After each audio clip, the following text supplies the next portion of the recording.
Mika, ça va?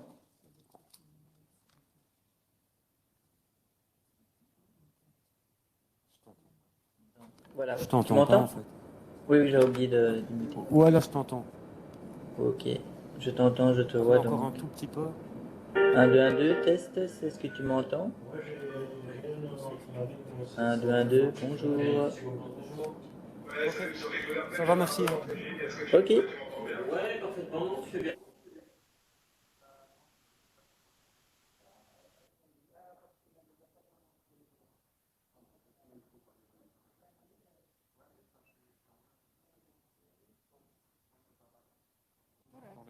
Yes. You can call to test. Ok. Et c'est qui là? C'est moi ou c'est la... Non, c'est la salle. Ouais, ça c'est You dans la can salle. write call one.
juste.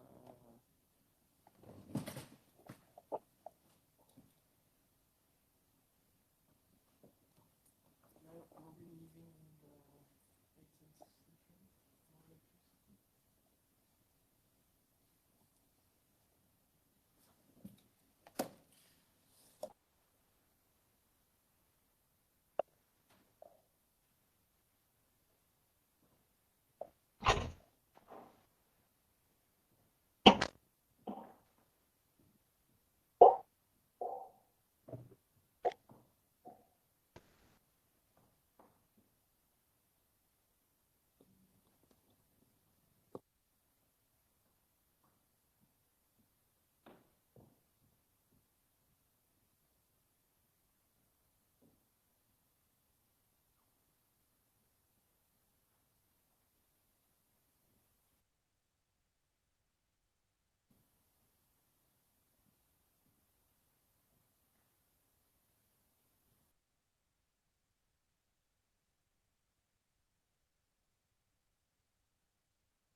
Good afternoon, everybody. It's a pleasure and honor to open this event, the first after a long period of silence between the European Federalists and the World Federalist Movement.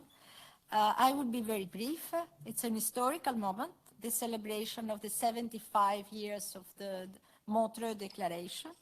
And it's really a pleasure to have this event, to host this event in Brussels, in the building of the European Parliament. You know that the Montreux Declaration, if we can resume this declaration in one very, very precise statement, the Montreux Declaration called for the establishment of a world federalist government. The context at the time was very clear. Just after the Second World War, there was a big threat of a nuclear threats, and the future of the humanity was unclear at the time. The two organizations, the World Federalist Movement and the the Union of European Federalists, decided at the time to follow separate ways to develop policies and action towards federalism. We have to see now to make, let's say, to see the achievement of these 75 years, and also reflect about the threats and the future of federalism in Europe and around the world. The Russian aggression against Ukraine, it's really an alarm. It makes us reflecting the urgencies of common actions. In addition, you have the ecological crisis, you have economic crisis, and a lot of new threats. So I would like to open this event and call for the political debate with the title Urgency of a New Global Governance. I let the floor to Eliana Capretti. She's expert on European affairs and communication. So Eliana, the floor is yours. Thank you, Daphne. Buongiorno a tutti. The two guests we'll have in this very first sessions are, most of you already know them, I'm sure. Sandro Gozzi, who's a member of the European Parliament, a chair of the Spinelli Group, and president of the UEF, Union of European Federalists, and Fernando Iglesias, who's a member of the Argentinian Parliament and is, most importantly, here as co-president of the World Federalist Movement and the Institute for Global Policy. I suggest to start our conversation on the urgency for new global governance with Fernando, who could maybe explain us a bit more about why did it make sense 75 years ago to have two separate priorities and goals, and why instead is it meaningful, and why does it make sense today to rethink all this and have a joint common action? Fernando, the floor is yours. Okay, thank you very much. Happy to be here, very happy to see so many old fellows and old friends from the WEF and the WFM. And I have to say thank you very much for both organizations, particularly to Daphne and Sandro for the support to this initiative and for the support of my presence here, both, I repeat, for World Federalist Movement and the WEF. A lot of things in common with Sandro. He's in charge of the Spinelli Group now. The only Cathedral Spinelli all over the world. This is the director. It's at Buenos Aires. And we have the high responsibility of being leaders or part of the direction of such important organizations as the UF and the WFM. Well, what about Montreux? What about our organization? Well, let's put this in the past, the present, and the future as fast as I can. In the past, there was 1947. There was the disaster of nationalism, the war and the genocide, and all the miseries that humanity suffered because of extreme nationalism. And then at Montreux, there were two directions, two ways of thinking about the future. The Europeans thought that first Europe, let's fix the two world wars were in Europe, we have to fix first we have to fix Europe, and then the world.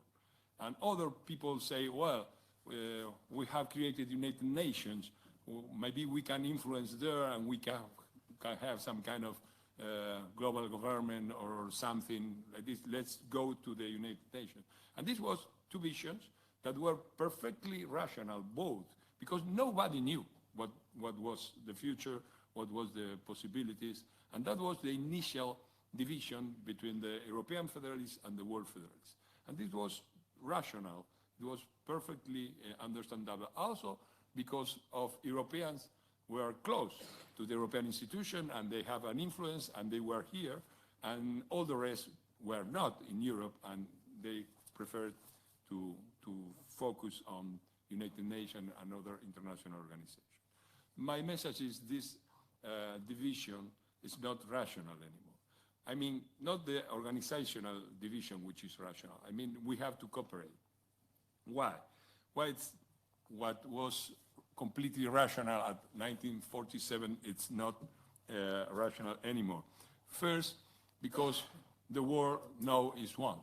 So the utopia of world federalism was a utopia at the beginnings because the world was not a single one. So we were very strong, and the economy and the technology, they were separate worlds, and it was just a vision on the future. But now it's exactly the contrary. The economy is one. The technology is a single one for the war, and it's politics the problem that separates the war. And this change is completely different.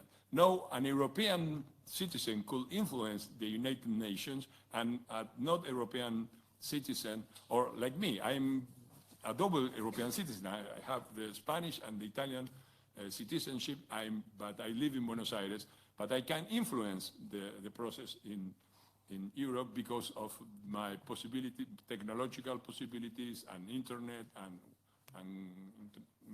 you know, social networks, which are for definition global, etc. So the division is not rational anymore in this sense. And it's not rational both for the European Union and for the world, for the European Federalists and the World Federalists. For the European Federalists, first, the achievements of the European Union are amazing. If you take the 20th century and you divide, you split in two parts, it's the middle of the century, it's more or less exactly the beginning of the process of regional integration, you know, the SECA. The first part, Europe was the worst place in the world where to live. My grandparents and my mother came from Spain, escaping for the war in Spain, and so Argentina was the third war, but everybody was going to the third war, escaping from the mess here in Europe.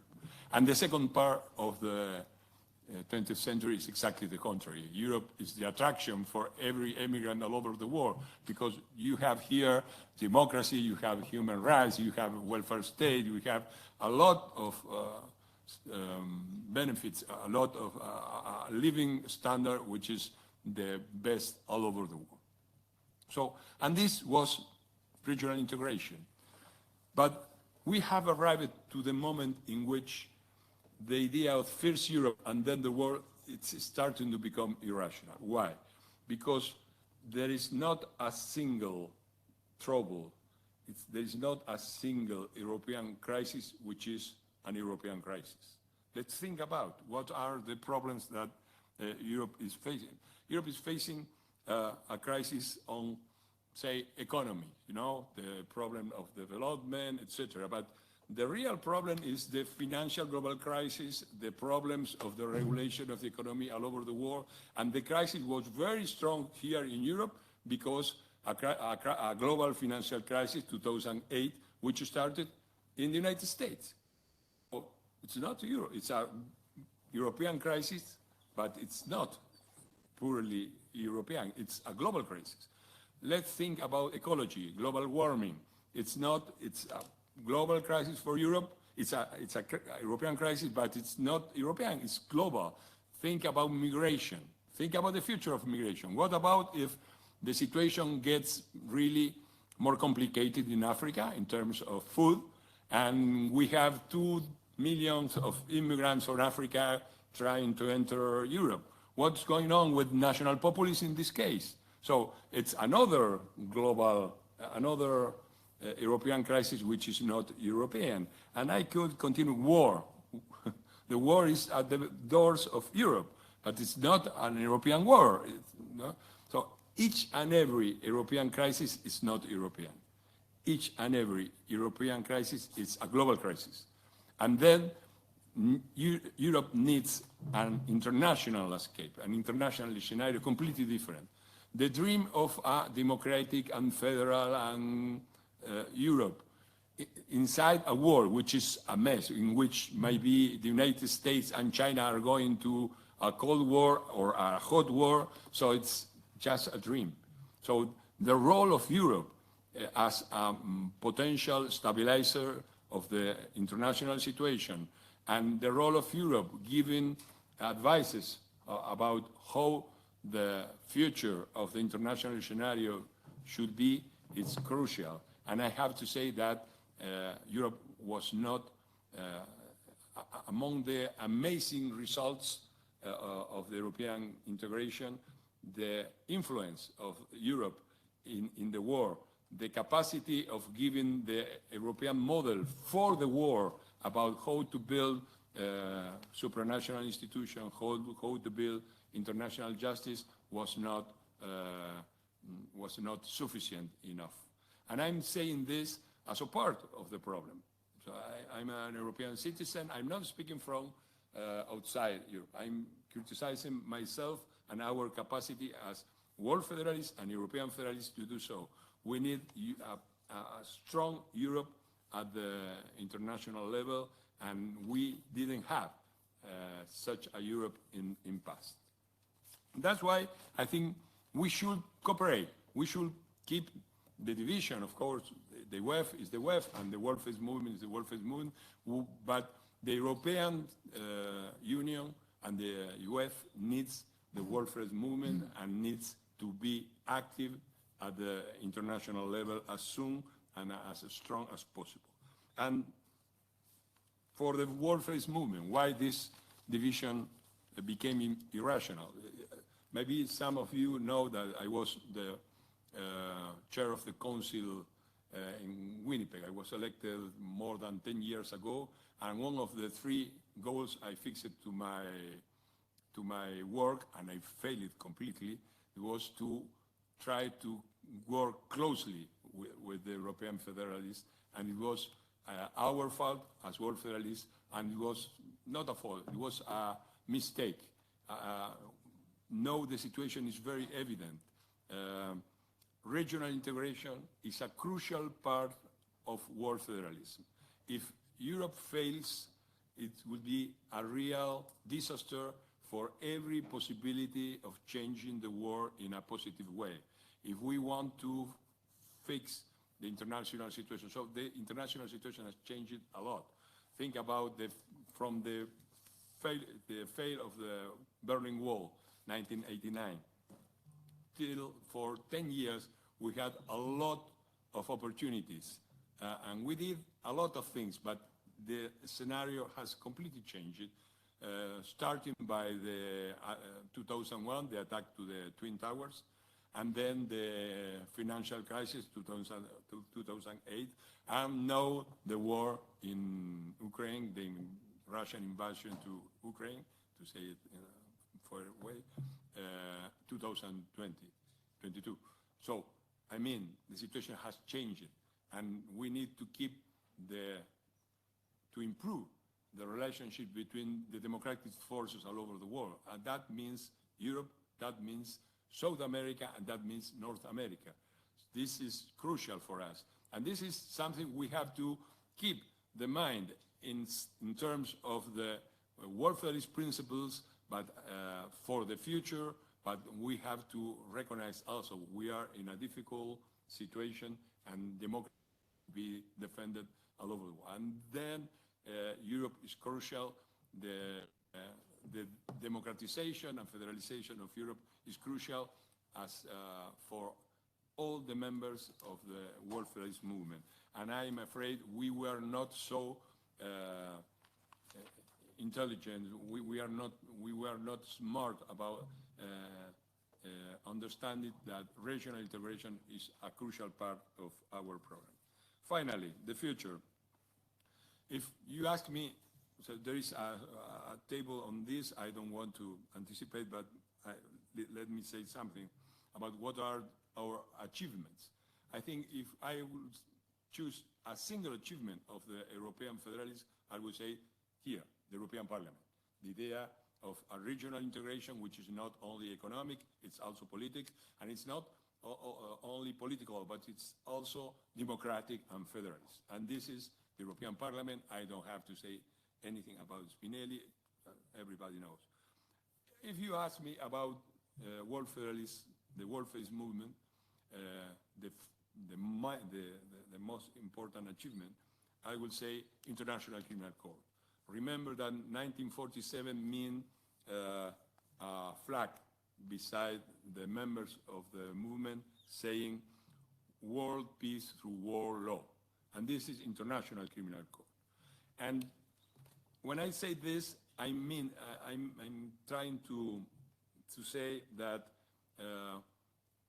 the difference between, there are many ecologist organizations all over the world, human rights organization and Save the World organization, and with all due respect, our role has been institutional building.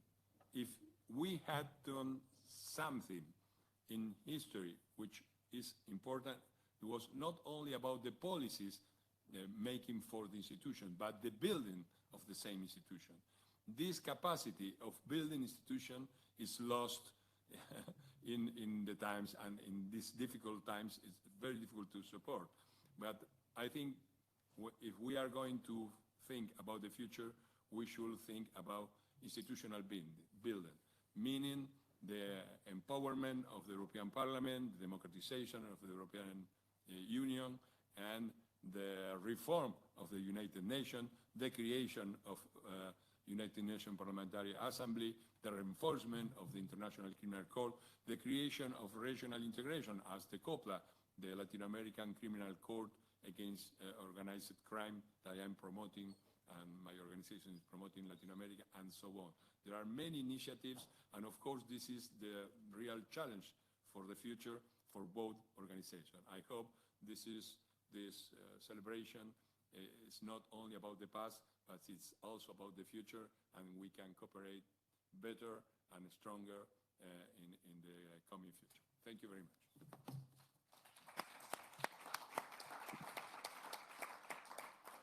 Thank you, Fernando, for having given us such a clear, broad picture, and for having reminded that regional integration is key, and if Europe fails, there's no possibility to change the world, as you said.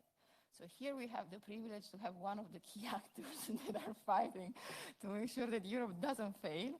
In the document that we all received, there is a part of the statement mentions the request made on the 1st of May 2022 to lead to a European convention on which the Parliament worked.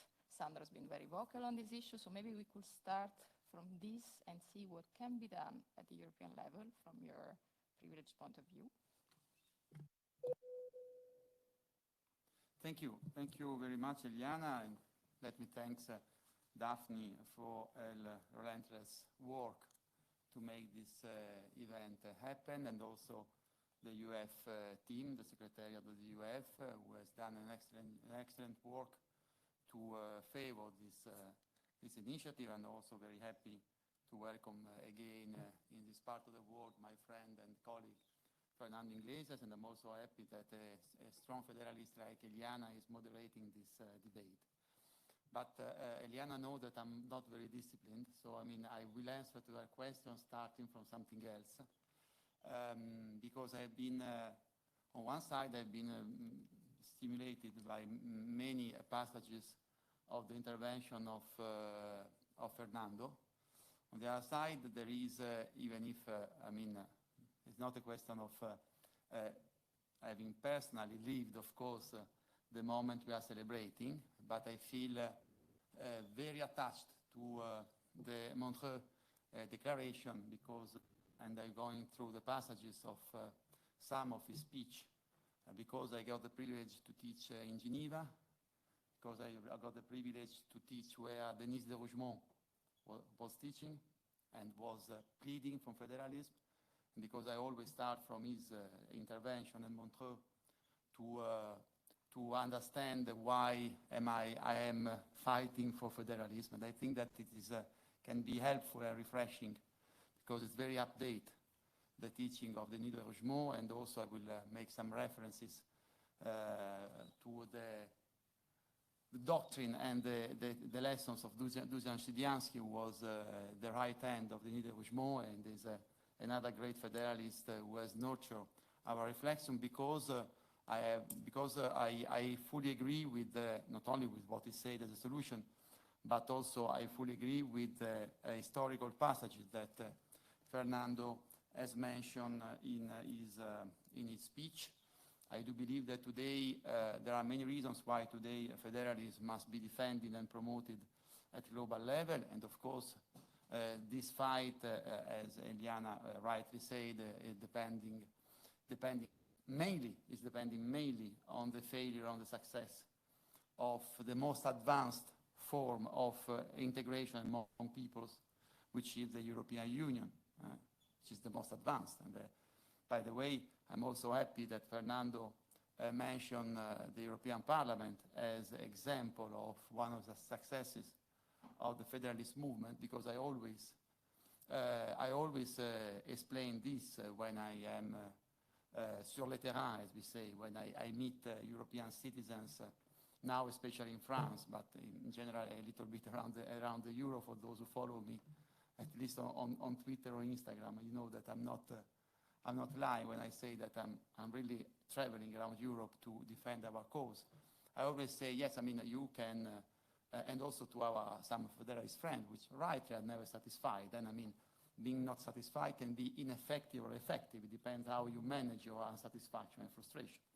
I think that one of the weaknesses of the Federalist movement, that sometimes the frustration and insatisfaction become a causes of religious war between the Federalist movement and personal war, because that's human being, and this is what makes us less attractive. If we don't start to have a very pragmatic and focused approach linked to the specific global goods that we want to promote, such as, for example, climate change, within a wider political perspective, we won't be very attractive. And we are basically harming ourselves, because it is true that we are living an historical change in the world, like the change which pushed more than 450 people together in Montreux in August 1947, like the one who pushed, and we are, it doesn't look like that, but we are in the European People's Party room, so like a change that pushed a great European like Aldo Moro to be at the beginning of the Helsinki Act, 1976, when we were at the end of the first phase of the Cold War, and there was a need of approaching the future of a continent which was still divided with the Iron Curtain, that Iron Curtain which was mentioned rightly in the Montreux Declaration.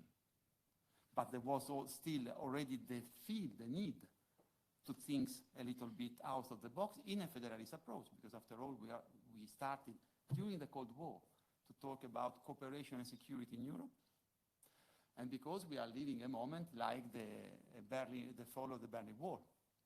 And there is a little bit of part of more of my life, because I was in Berlin celebrating the fall of the wall. I always say that in my little village in Soliano Rubicon, I still have a little piece of the Berlin Wall.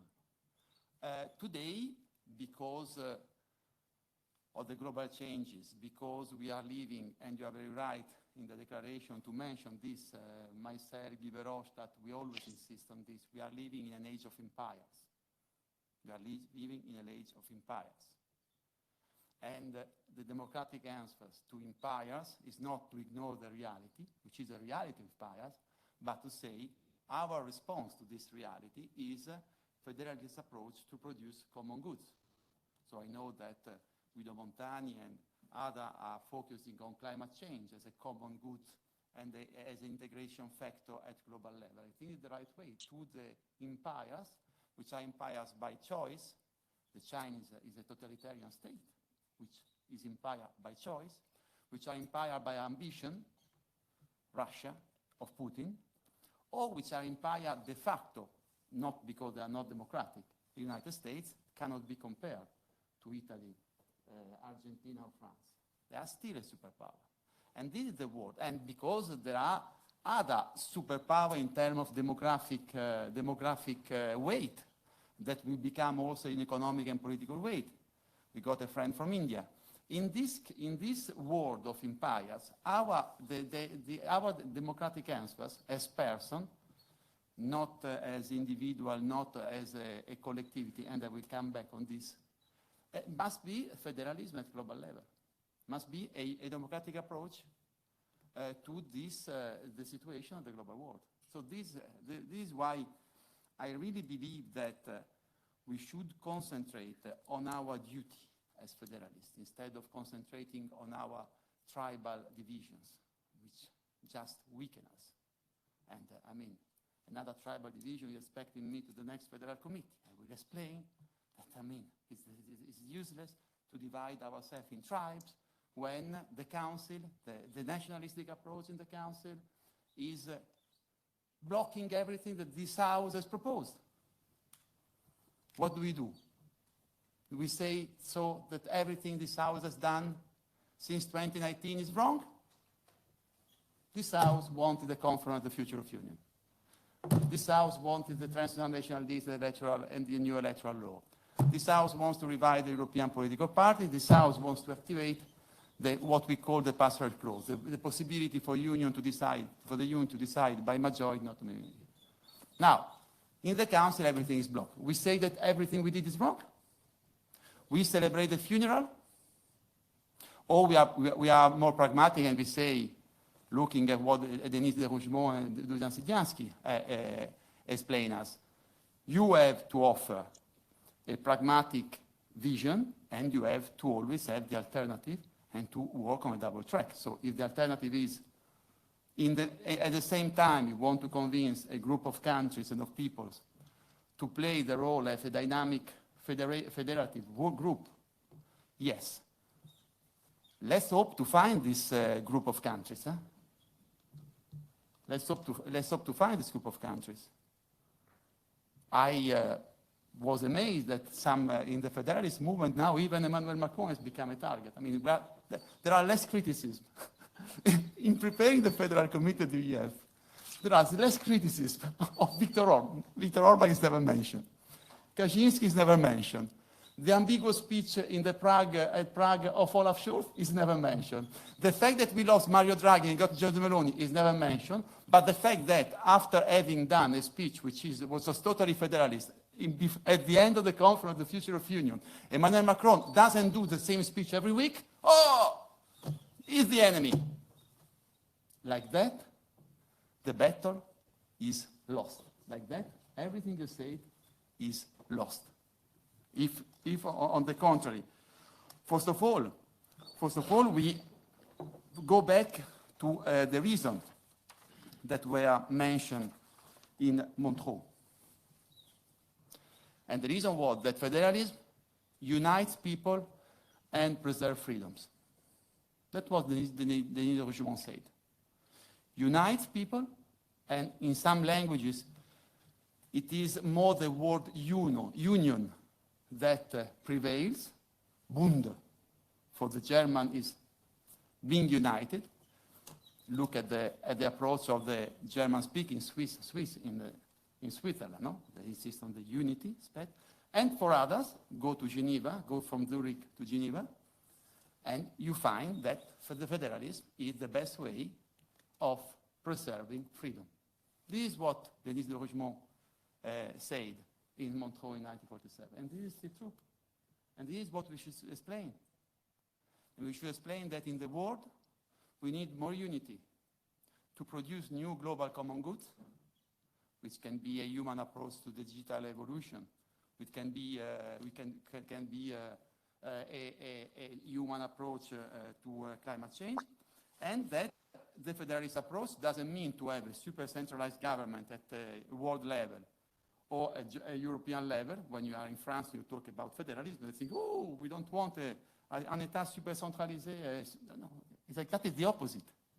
It's the opposite. If we want to preserve our identity, if we want to preserve our histories, if we want to preserve our democratic freedoms at national level, we need federalism at European and world level.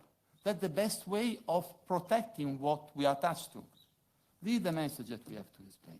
This is the fight that we can do. And if we do if instead of fighting among us ourselves, uselessly, we concentrate on some key issues, because another thing that say Denis de Rougemont in Montreux, that federalism is not big theory. It's not always been theoretical. And it's not even utopia. It's something very concrete, very necessary, and can be realized. And this is the way we need to be understood. And I think that we have, from this perspective, a big opportunity. A big opportunity looking at also at the challenges that we have in front of us. I agree on the fact that a part of the federal answers in the age of empires is to look at regional integration as a very useful instrument to approach federalism. There's another a passage of Fernando in which I found fully myself. I think that it is certainly something that we have to promote. And from this perspective, it is clear that we have a particular responsibility as Europeans. And this is why I'm very worried about the fact that with the war on our continent, every time there is a good reason not to tackle a deep, comprehensive reform of the Union. Because in any crisis, we always say, we are very happy in Europe to say that Europe advance crisis after crisis. But in fact, not that much. Of course, financial crisis, yes, we have to do something better with the European Central Bank. The migration crisis, didn't do anything in 2015. The Ukrainian crisis, they are all energy brokers. The head of state and government, i.e. the Sherpas, they are all energy brokers. If you look at the discussion in the country, they always talk about the Amsterdam Stock Exchange, yeah, the price cap. They become experts of everything, and they don't do their job, which is providing political guidance to the European Union. And once again, it is not the time, it is not the time, it is not the time, it is not the moment. The moment is now.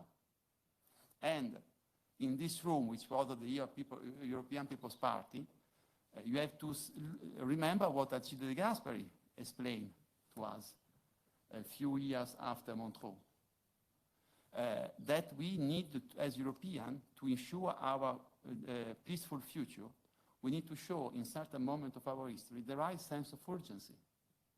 And this is another mandate that we have as a federalist, to show the sense of urgency for a fundamental, important reform.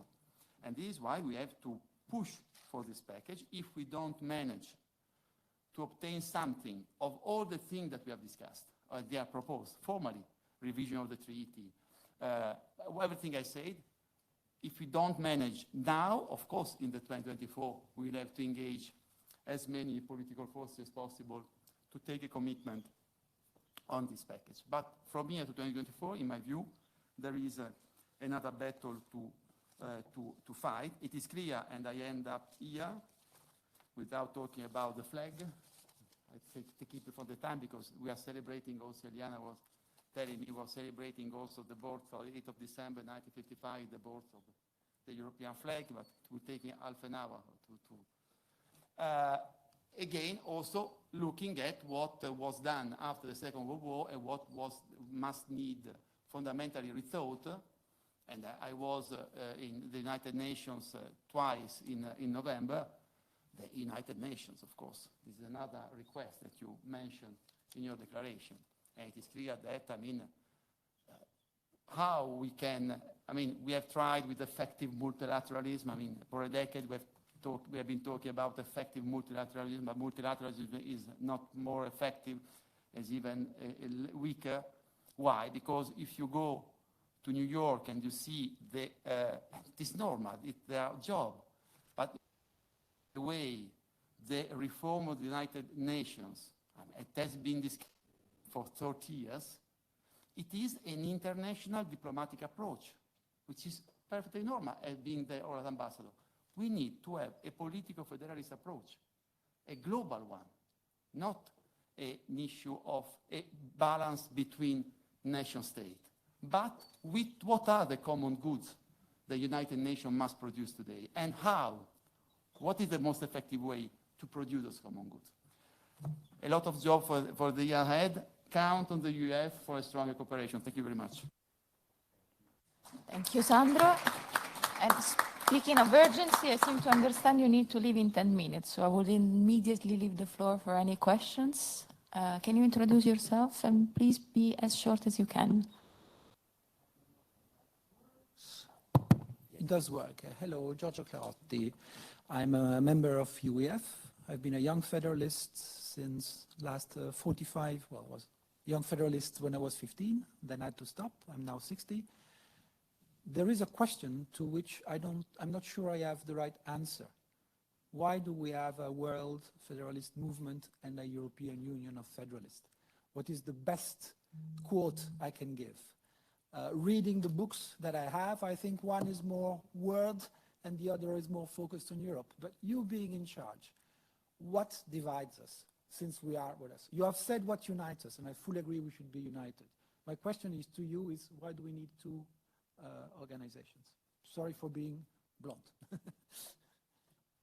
Well, technically, the Union of European Federalists is a part of the World Peace Movement. But the truth is that they are bigger. The son is bigger than the father in some way. But I think it's okay, the division. I don't think we should merge because the focus on regional integration and Europe is very positive. But we have to combine the two things. You have to put the strategy of regional integration in the way in which Spinelli put the strategy. So first, let's federate Europe, and then let's federate the war. I can't see any contradiction, and I think that the organizational division is perfectly rational. The tribalism is not rational at all. I agree. Any other questions, especially for Sandro, since he has to leave? Catherine?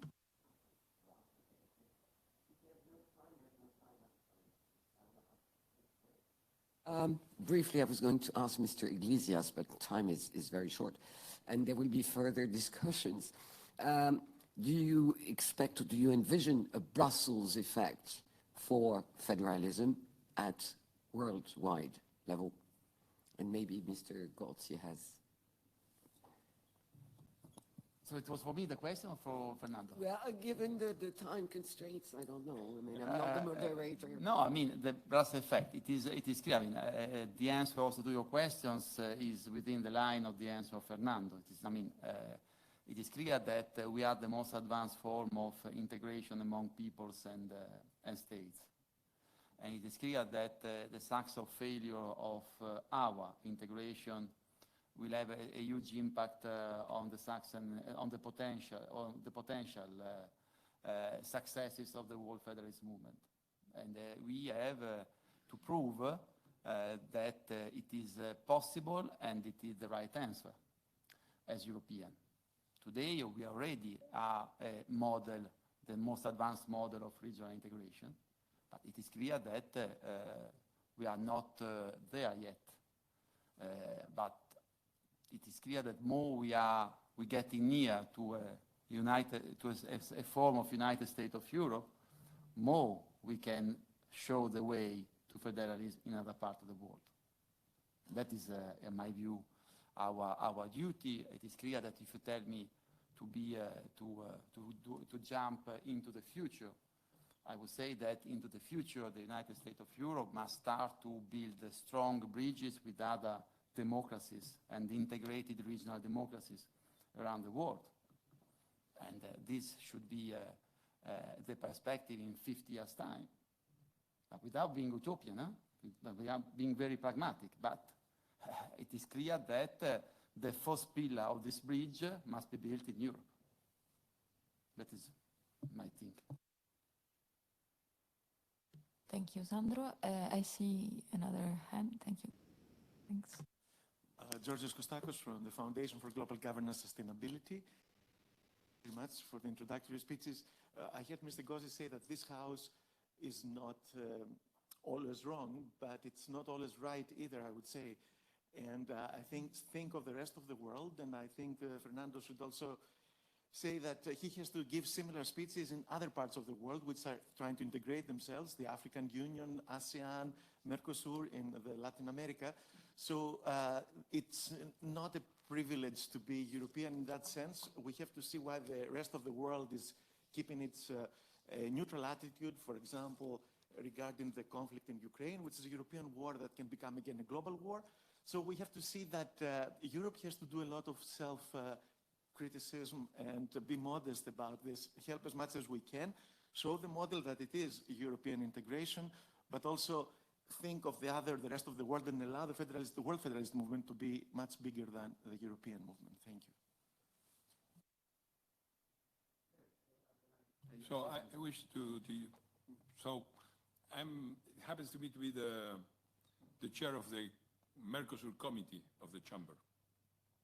And when we started this year our job, our works, we put 3 items in the agenda which are consistent with our federalist strategy. The first one is European Union Mercosur agreement.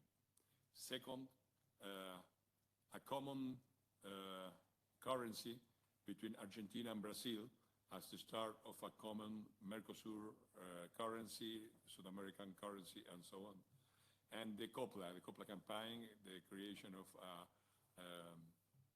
criminal court against organized crime, which is the most important in Latin America. Think about this, we are speaking about 60,000 dead people for violence in Brazil and 30,000 in Mexico. Now it's a little better, but we reached these levels, which is Syria, you know, it's a real trouble. But let me focus on the importance here of the agreement between the European Union and the Mercosur. First, if the European Union is not going to support initiatives of regional integration all over the world, who is going to do that? That's a question, and that's a problem. So for a little thing, Borrell went to Argentina. He's a close friend of mine, I would say, but he announced that the European Union was putting $6 million for the promotion of green agreement in the Patagonia and digital, I don't know what. It's okay, I agree with that, but who is going to support the people working for regional integration? And asking him, I say, I don't know. So this is something, it has to change. Secondly, the Mercosur agreement is not a commercial agreement. Everybody looks at the agreement as a commercial agreement. It's not. In economic terms, for us, it's more important the investment. It's investment. Europe puts more money as economic investment in South America than in all the rest of the world together. And we need more investment. And the alternative for us the ecological objection to the agreement, it's something which is completely naive. In one way, because it's protecting the production, agricultural production of France, basically, and Poland. And secondly, because the alternative, if you look at the problem from here, you say Mercosur with Europe or without Europe. I say with Europe, please help us, because we are not reliable about ecological things. But secondly, for us, it's not the way. For us, it's Europe or China. So we need investment, we need credits, we need infrastructure. What are the Europeans going to do? People here in Europe who are worried about the Amazonia, they want to put this in control of our governments together with China. Oh my God. So in Argentina, there are two basic Chinese initiatives. Two big dams in the south, in the Patagonia, which are going to be built right now. I hope we arrive to the government before to block that, without any protection of the ecological impact. And the second one is a big, big one, atomic central, $1,000 million, you know, a big one, the biggest one in the world, which is to be built in Argentina. We had, you know, gas reservation, our gas reserves are bigger than Russians. So we don't have the pipes, we don't have the, so let's help us for the transition to an ecological. So the message is, my prophecy is, in 2 years, we are not having this agreement between the European Union and the Mercosur. The Mercosur is over, over. Uruguay is negotiating directly with China. And Uruguay is not a communist government, it's a center-right government. They are negotiating with China because 90% of the exports of Uruguay are to the world, not to the Mercosur. So we need to keep this together for regional integration, and the only way is the agreement. If you are worried about ecology, let's put another document. They are preparing a document about protecting ecology. That's okay. But think about that for us, the alternative is the European Union or China. Think about that. And also in political terms. Thank you. As I have to go, I had something of, which was within your question and also in the answer of Fernando, that another reason why we have to promote federalism at global level, that today the world, because federalism has always been alternative to hegemonia. And it has been always alternative to the rule of few over the others. It's true that another teaching of federalism is that there isn't a minority anymore. Nobody is a minority. Malta or Luxembourg are not a minority in the European Union. And the risk in the world is of a G2. I mean, the tendency now, clear strategy of Beijing, and clear temptation of some part of the US administration, it is to say, after all, we can ensure a world governance through a G2, which is Washington and Beijing.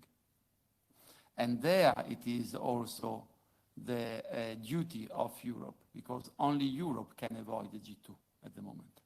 There isn't anybody else. But to avoid the SG2, Europe must go through a serious political and institutional reform. And this is also another contribution that Europe can give, because it is clear that only the third actor can have a democratic approach to the global governance. And I think that there also this is something on which the World Federalist Movement and the European Union Federalists should work. What is our answer and our democratic alternative to the G2 of tomorrow? Thank you very much. Thank you all. Thank you, Sandro. If there's no other question, I think we can close the debate here. I think it was too short. We would have needed a whole week to develop all these insights. But anyway, I don't know, Daphne, do you want to say something? Okay, thank you. Thanks.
Sorry, panel number 1 will start any minute now. Please, the panelists, refer to the table.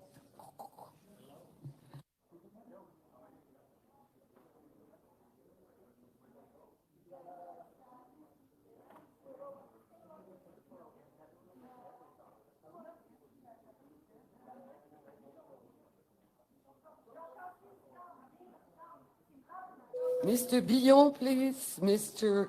Keith Best. Mr. William Pace.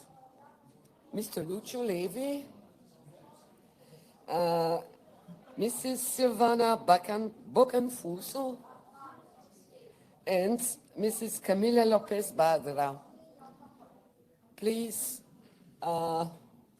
be online or... you are.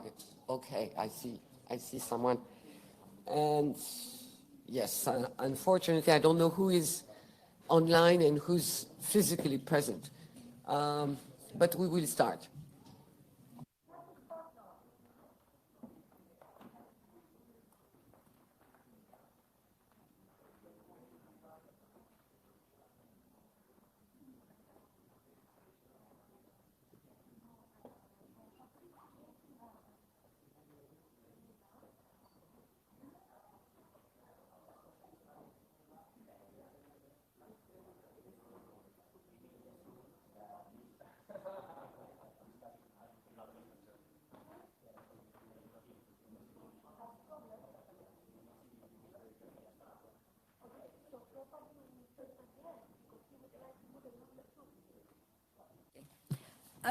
Well, we have to continue with the first panel.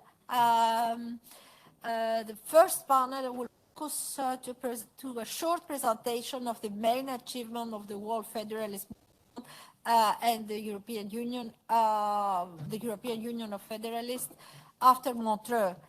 So it's a pleasure for me to have as a moderator Catherine Viedon.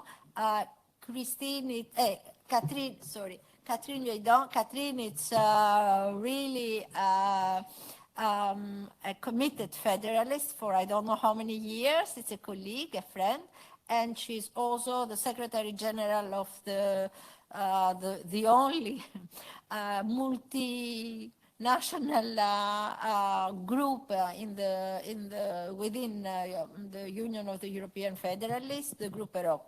The floor is yours, Catherine. Thank you, Daphne. Thank you very much for the introduction. Very briefly, this panel will be a mixture of people online and of people actually present. I'm very glad to be here. There has been a substantial introduction already and debate between Mr. Gozzi and Mr. Iglesias, but I think there's still plenty to further. Briefly, I would like to say 1947-2022. This is the time to celebrate the Federalist miracle of 1946, and I'm quoting Mr. Jean-Pierre Gouzy, well-known Federalist in Brussels circles. That is, the Federalist miracle was briefly a vision of universal peace, of protection of individual rights, and a clear understanding that force and power are in the DNA of international relationships. And there I'm quoting Mr. Bertrand Badi, who's a politicist, French politicist, who intervened very recently in La Sorbonne. So the Federalists are for a rules-based international order. I note, and I won't repeat what's been said, that European and World Federalists are in full agreement on many things, especially on the need to remedy this current state and situation by international law. And I believe that the panelists will give us an overview and they will take stock of what has been achieved in full agreement, particularly the fact that democracy cannot be subsidiary. This is a common achievement, but I will not impede on the time, the speaking time of our panelists. What we now have is an impressive panel with political actors, Federalist thinkers, and academics, international NGO activists and CEOs, a broad variety of nationalities. We have Spanish people, Italian, British, French, American, and Argentinian, and a rich mix of experience from different parts of the world, and I think this is right. They will share their experience in the fight for common goods, such as peace, sustainable development, social justice. The order of presentation has been set, but must still be changed. As a moderator, I've been made aware that Bill Pace would like to speak second because of other commitments, and Mr. Best Keith might be coming in late because of IT reasons. I'm here, Daphne. Okay. Sorry? Okay, but I'm getting contradictory information. But the essential thing, I think, is to say that these changes should not be taken as a signal that the last to speak are less important. To the contrary. This is Bill Pace, and my problem is... The order is set. As I said, I like zipped lists, but in this case, we have to manage IT problems and agendas that are very busy. So, to be brief, I would like to invite our panelists to underline the key experience, the key elements of their experience that they wish to share with the other Federalists. And I would like, please, to remind them that we have Q&A, and we must allow 15 minutes or so for that, even though there will be, of course, more time to come back to the ideas and the questions that have been raised. So you have 9 minutes to speak. Thank you. Mr. Dominic, well, I should introduce you as well. This is not democratic. I think you should present yourself, but this is also not very useful. But still, Dominic De Visa is a European MEP, and he's been very well known in the Federalist circles in Brussels.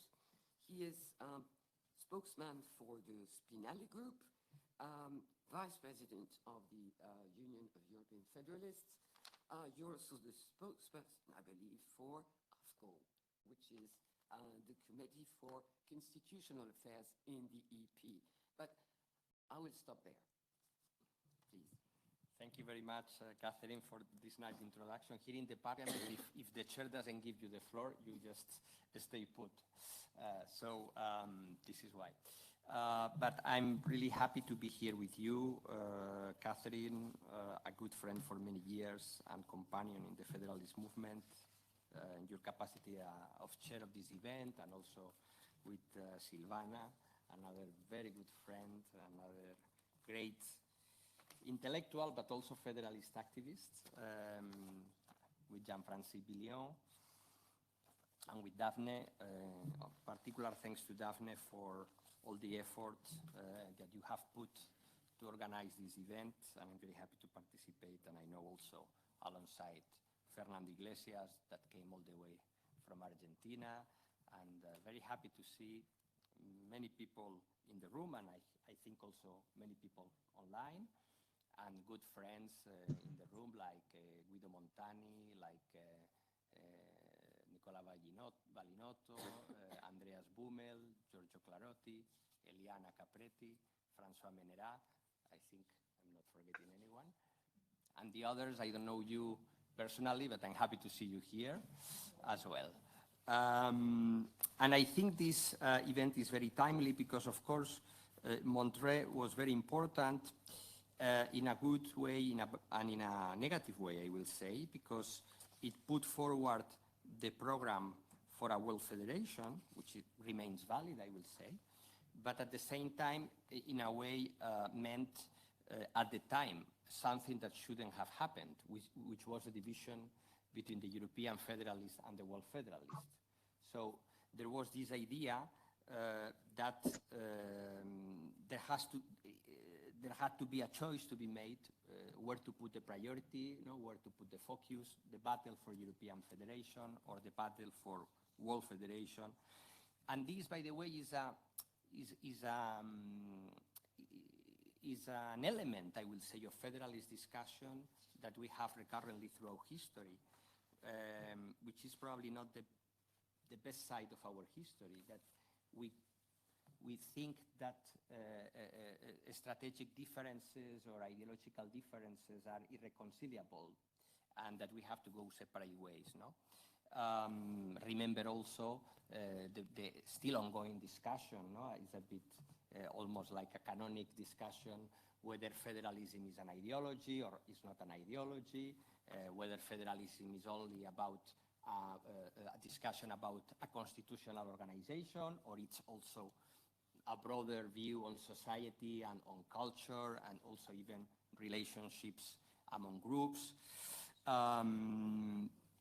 Now we will talk about this tomorrow, and if some of you are still here, I encourage you to come. We will have an event tomorrow at 10 with Guy Verhofstadt, Virgilio D'Astoli, Roberto Castaldi, and Daniela Vanchik and Maite Pagazaurtundúa on another big question that seems to be, in a way, also irreconcilable, whether we go for a convention in Europe or we go for giving the European Parliament a constituent role.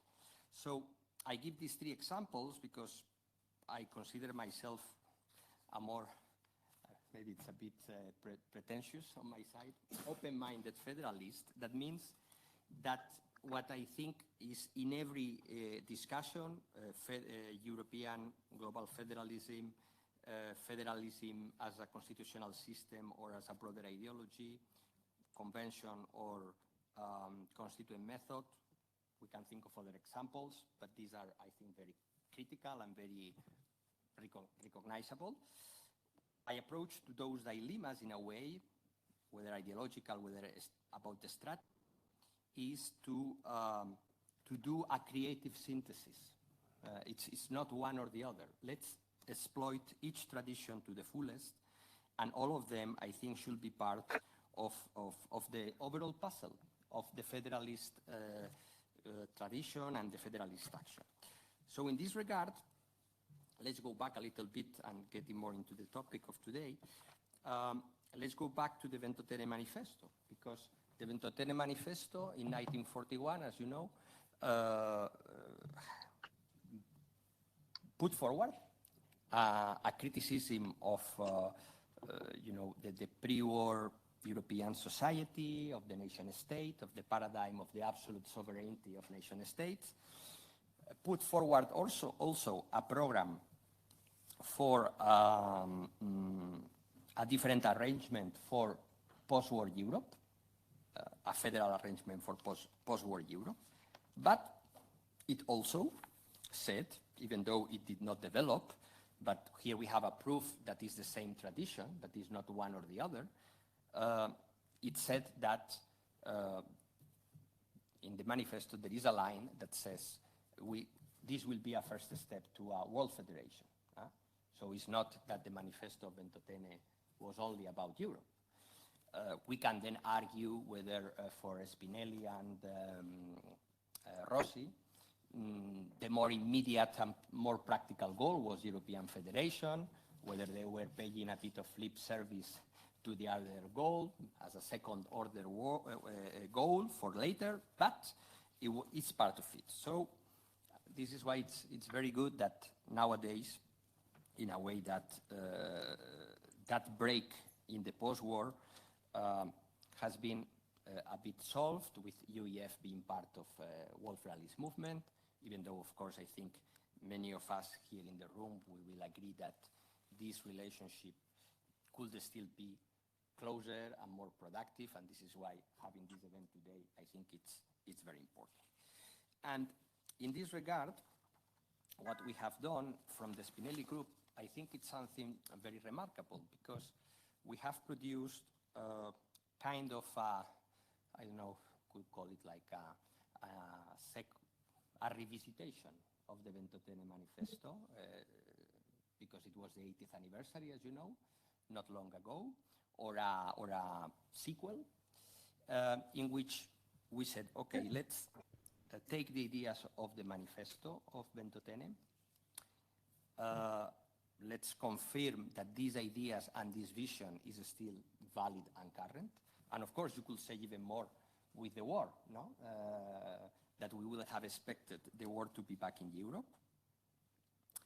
Let's see, and this was an important exercise of the document that I think has been distributed to you, and by the way, some of those of you have participated and have contributed to the paper.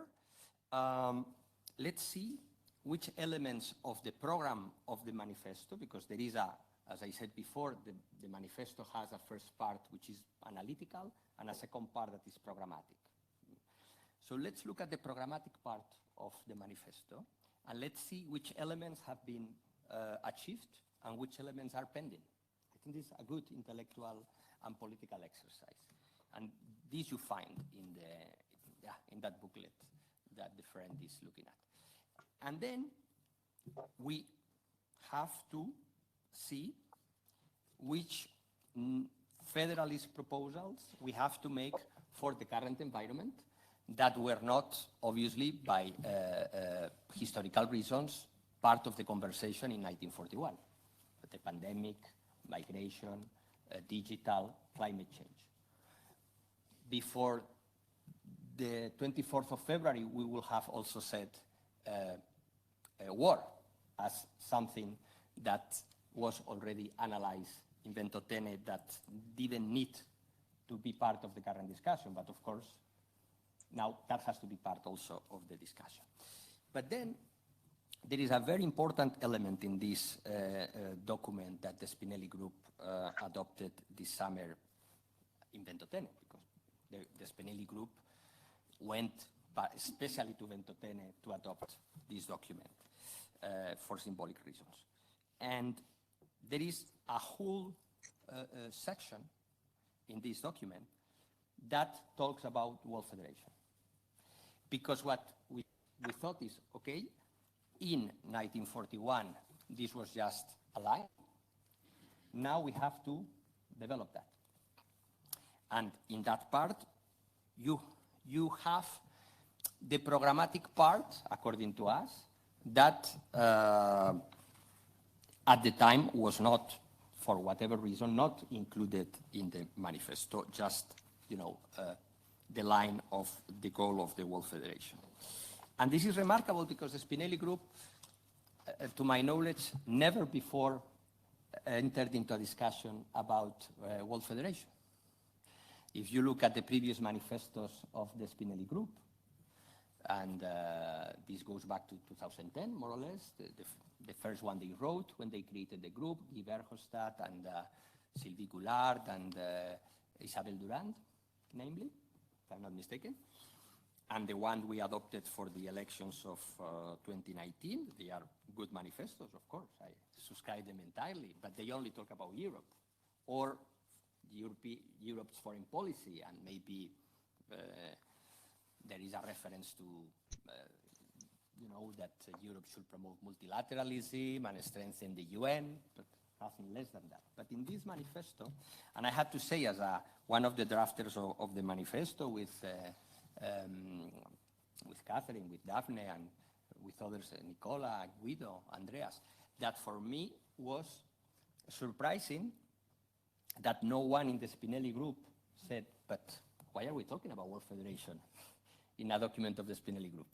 No one spoke against that part of the document. So this is assumed, and I think it's a very, really, I would say, remarkable thing.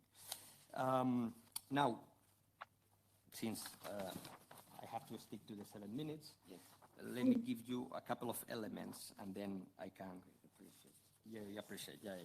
Yeah, but I think this. So what things you can find? Well, you find, of course, support for the UNPA in the document.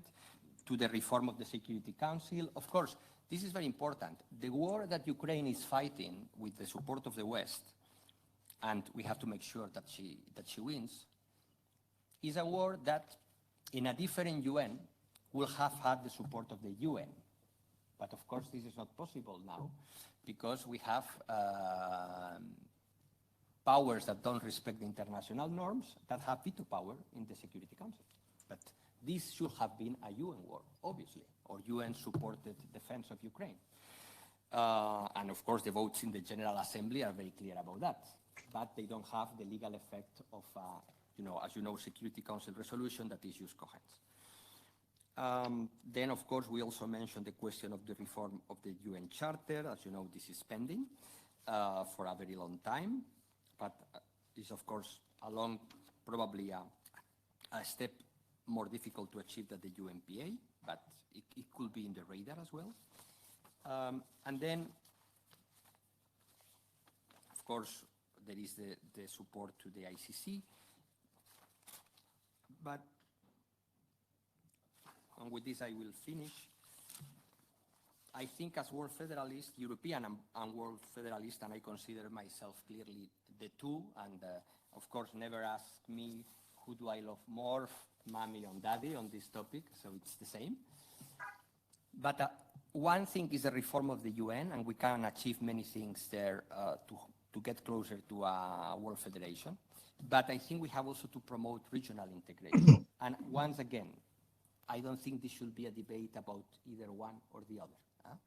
These are processes that I think should go hand in hand, because the idea that you can build a supranational democracy, as we have done in Europe, with all the shortcomings, and of course we have to do more, and this is why we want to reform the treaties and adopt a federal constitution in Europe. But the idea of a supranational democracy, like the idea of democracy itself, can be of the Europeans. So this is something that has to be promoted in Latin America. We have African Union. African Union should continue to evolve in order to be a true supranational organization, democratic organization, the same with Mercosur, the same with other examples we can think of. This is not a European privilege, and this is something I have discussed many times with Fernando, and with this I finish. This should be of the European Union's foreign policy agenda, much more. So the EU cannot only finance projects in developing countries talking about democracy in general, rule of law in general, human rights, gender questions. Of course, those are important things, have to be promoted.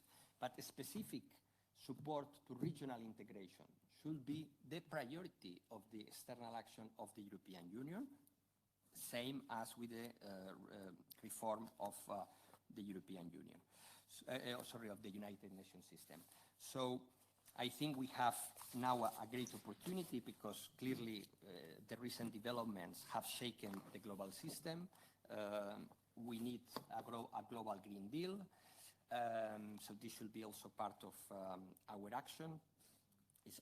It's again, let's not get into false dilemmas. We can discuss about the tempo and the order of priorities, but let's not make it once again about whether we support only institutional changes or we support also some necessary transnational policies that have a clear federalist outlook. So thanks again for the opportunity. I'm very glad that I have been able to participate in this panel. Unfortunately, I know this is not very nice. I cannot stay to listen to the rest of the panel because I have to pick up my son at 3:30 outside Brussels. So, but my office is here and they will take note of everything. Thank you.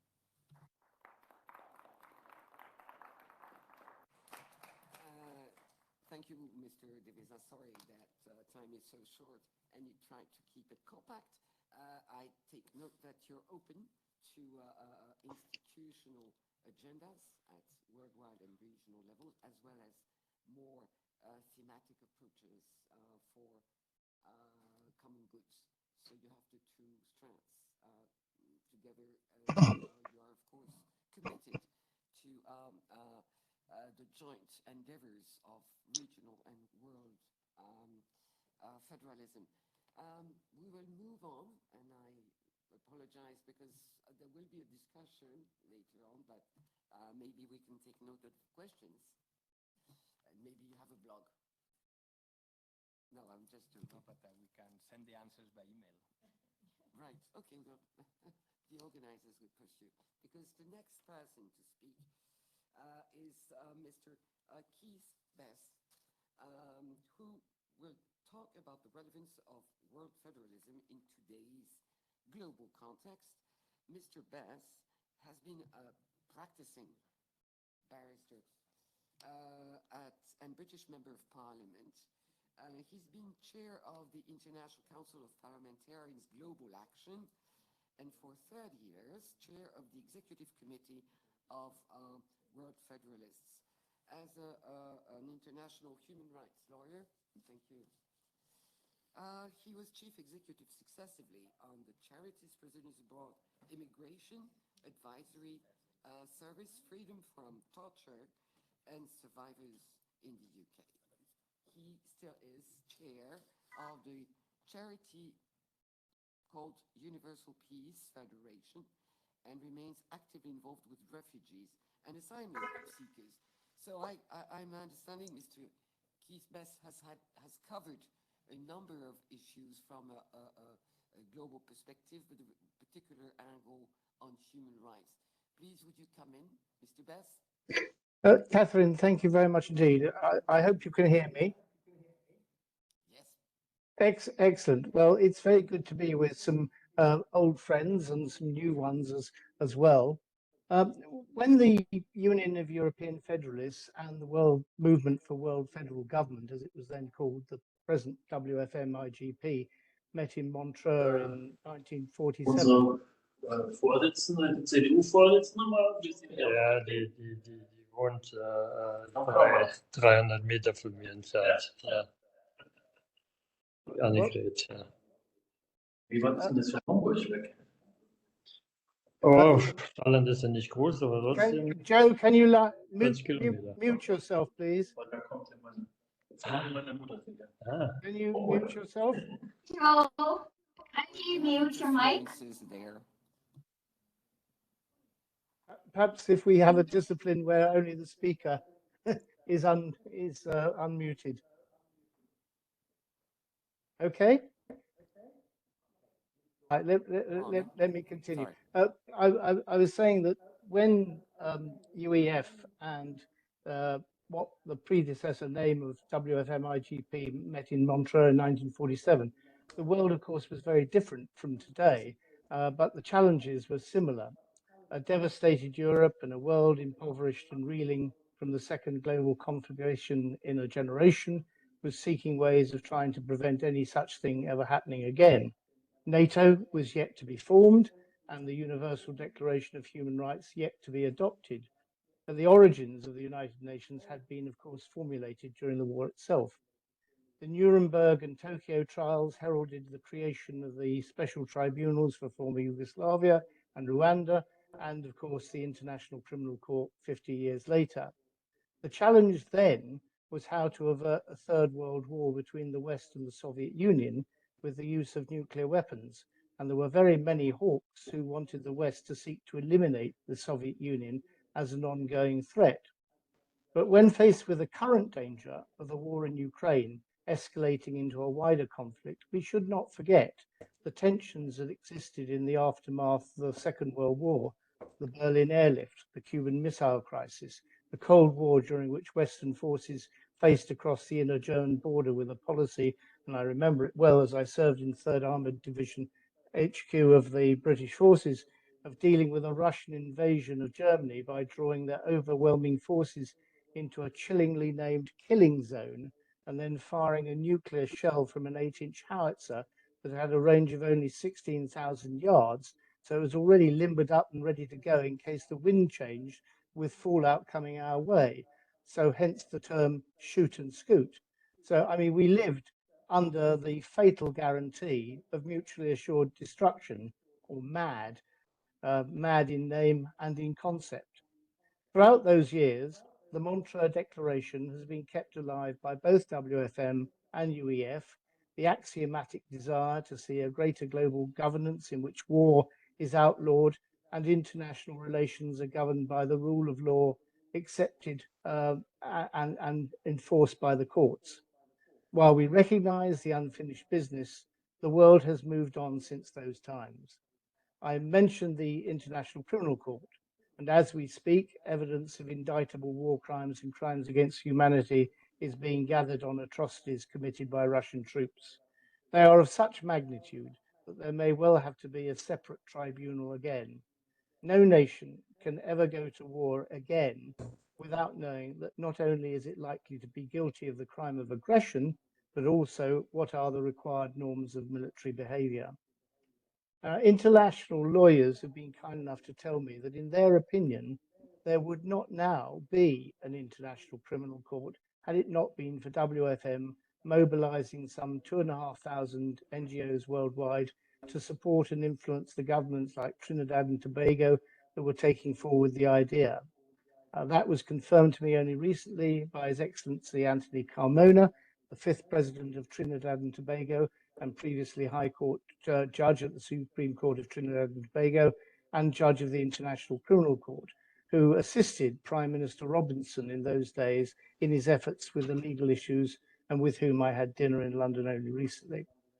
Apart from the split between UEF and WFM in 1947, which Guido, I know, will mention later today, and which to my great pleasure was repaired within living memory and is re-emphasized today in the joint declaration, it was the conscious choice of WFM, while advocating the big picture of a democratic global federal structure of world government, to choose those constituent parts of the overall structure that were most likely to come to fruition or whose time had come, such as the ICC.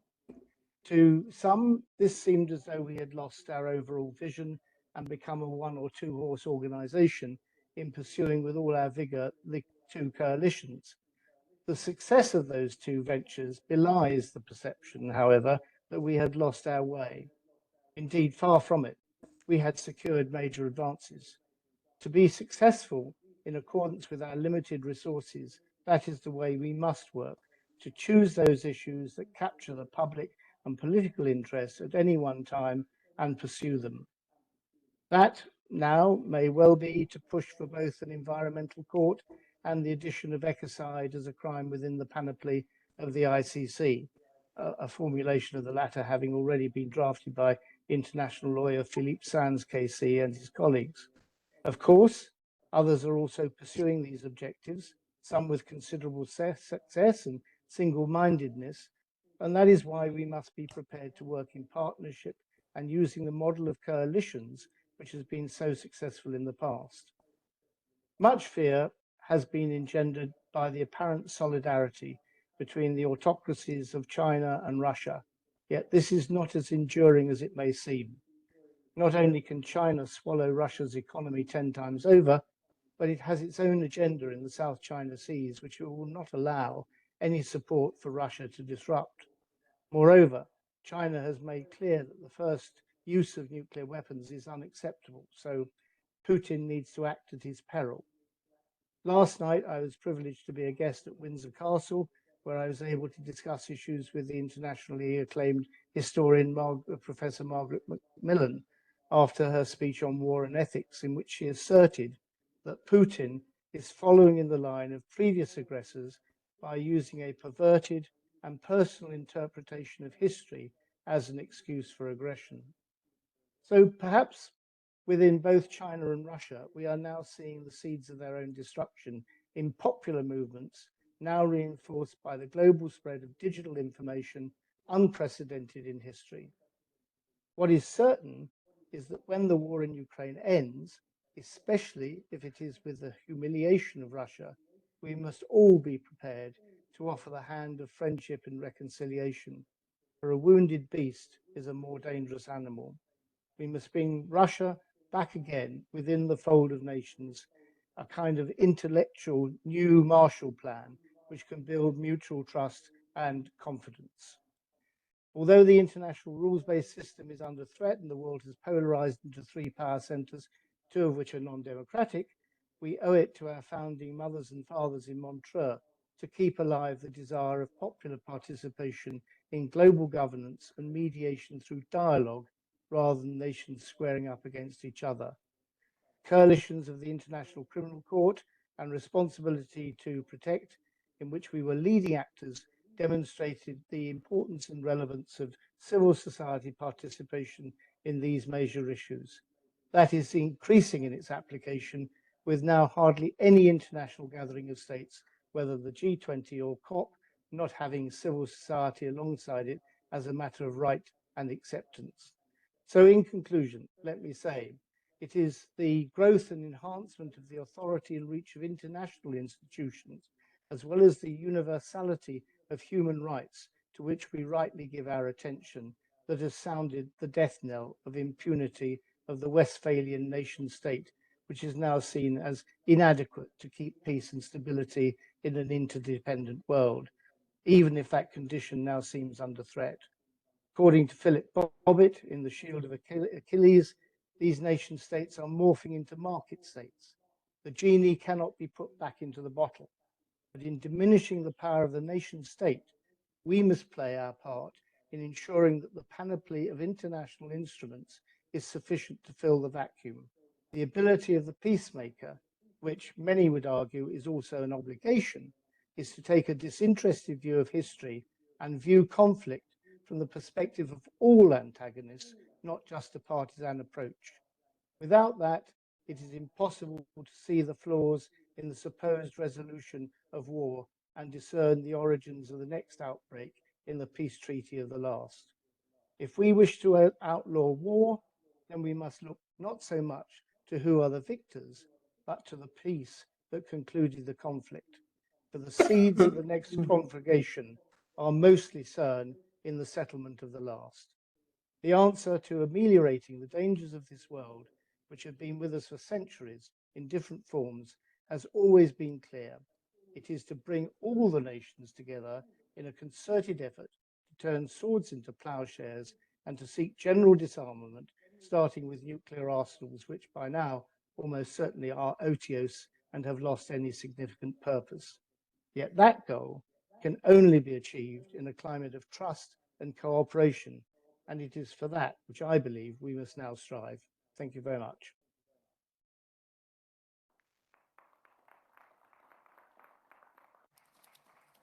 Thank you very much, Mr. Best, for giving us some input in the context of a new war at the doors of Europe, and reminding us that the existing instruments, war is not inescapable, and we must take action, including with international justice. Thank you very much. I will now, thank you, pass on, give the floor to Mr. William Pace, whom I believe is available now. Apologizing for Mr. Levy. And Mr. William Pace, are you there?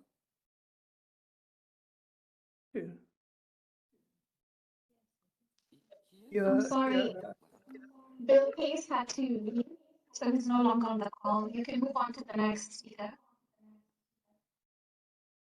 I could not understand what you said. I'm sorry. He's not. Can you move on to the next? Yeah. Yes, we will move on to Mr. Lucio Levi, who will discuss on the effects of the Ukrainian war. But before entering the topic of his intervention, I would like to introduce Mr. Lucio Levi as former professor of political science and comparative politics at the University of Torino, president of the European Federalist movement in Italy, and of the Federalist Institute for Federal Studies from 2009 till 2015. Mr. Lucio Levi is member of the Council of the World Federalist Movement, having a foot in both organizations. being a member of the Federal Committee of the UEF and also scientific director of the International Democracy Watch of the Center for Studies on Federalism.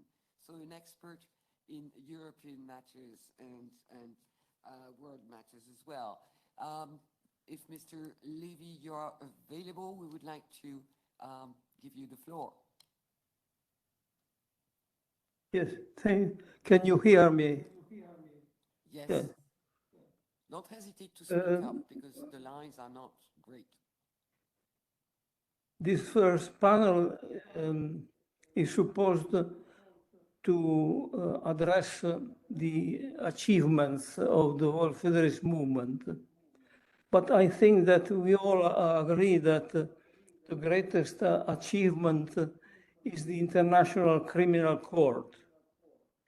This confirms that the long march towards World Federation starts with the judiciary institutions, according to Kelsen's teaching, which stated in 1994 when the United Nations institutions were planned, that the first step towards the construction of World Federation was the creation of judiciary institutions. The second step, according to Kelsen, were parliamentary and legislative institutions.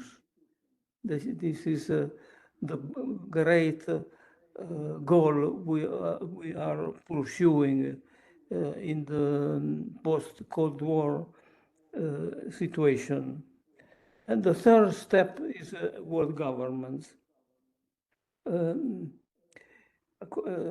Addressing these issues, the distance which separates us from the creation of a world executive is shown by the fact that the International Criminal Court is lacking a police force.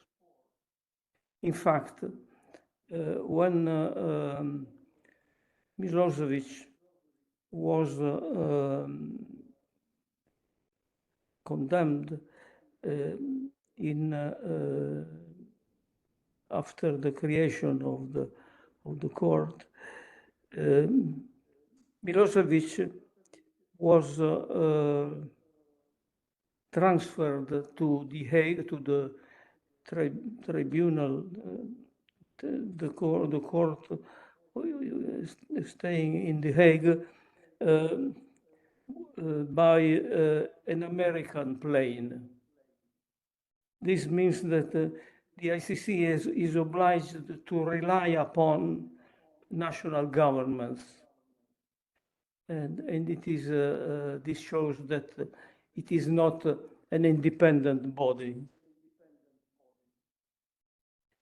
But I think that we all agree on this diagnosis of the limits of the International Criminal Court. Instead, what is controversial is the choice of the current priority of World Federalist strategy. I think that the war between Russia and Ukraine has upset the order of priorities of the world political agenda.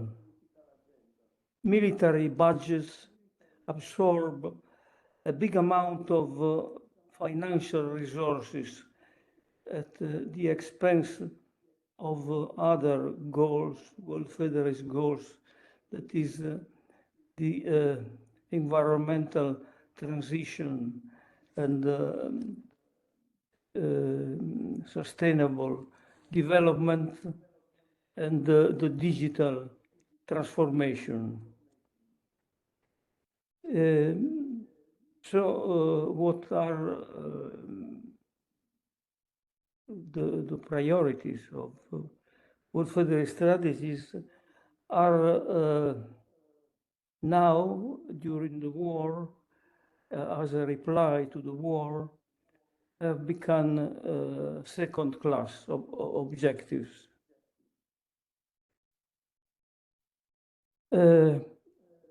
This means that as long as the war continues, there is no chance for an advancement of World Federalist objectives. This is my deep conviction. The progress of the World Federalist agenda are during the war, as long as the war lasts, can be pursued at the regional level, macro-regional level. First of all, at the European level. The war against Ukraine has shown that the enlargement of the European Union can pursue. In fact, Ukraine has been accepted as a candidate to enter into the European Union. And progresses are possible also in Latin America and in the African Union.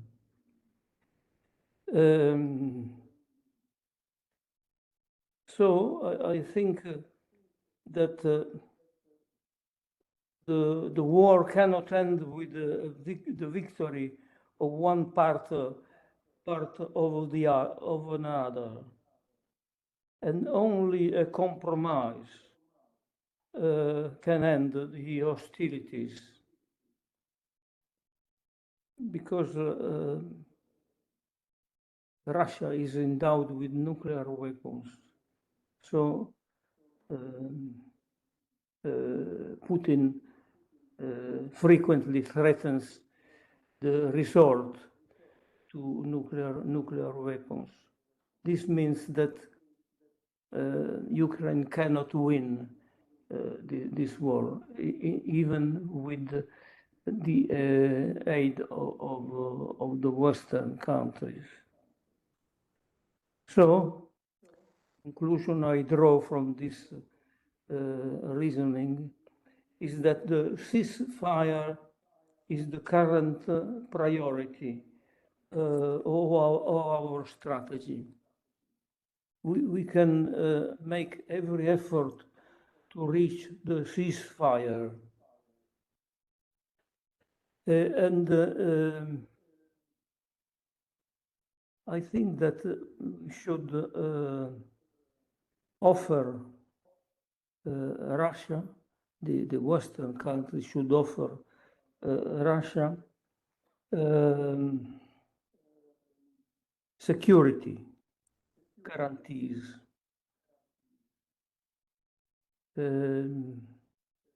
which have emerged in Putin-Macron chat. And I think that the Ukraine should accept the conditions that Putin laid down in 1997 for a peaceful coexistence between Russia and the West. First, to stop NATO enlargement. Second, to ban missiles deployment near Russian borders. Third, downsizing of NATO military infrastructure to 1997 levels. This is what, in my view, what can ensure the Russian requests and can open negotiations, which in my view are the first priority of Federalist strategy. As long as the war lasts, there is no possibility of progress, of advancement of world federalism. Thank you.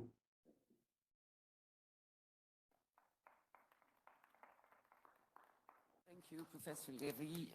As you see, the Federalists, including European Federalists, are struggling with the issue of war in their neighborhood, and solutions are hard to find. Well, now there will be a discussion perhaps at the end of this panel, if we have the time. I will now, if I am right, give the floor to Mr. Jean-Francis Billon, unless there is a protest, because if this is okay, he was in the order of speakers. Mr. Billon is French. He is a historian. Sorry? Who? Mr. Pace? Mr. Billon is... No, okay, this time we have somebody next to me, and I think I can trust my vision. Yes, Mr. Billon is there. I'm keeping a close eye on him. Unfortunately, yes. Jean-Francis Billon is well known in our circles. He's vice president of UF France.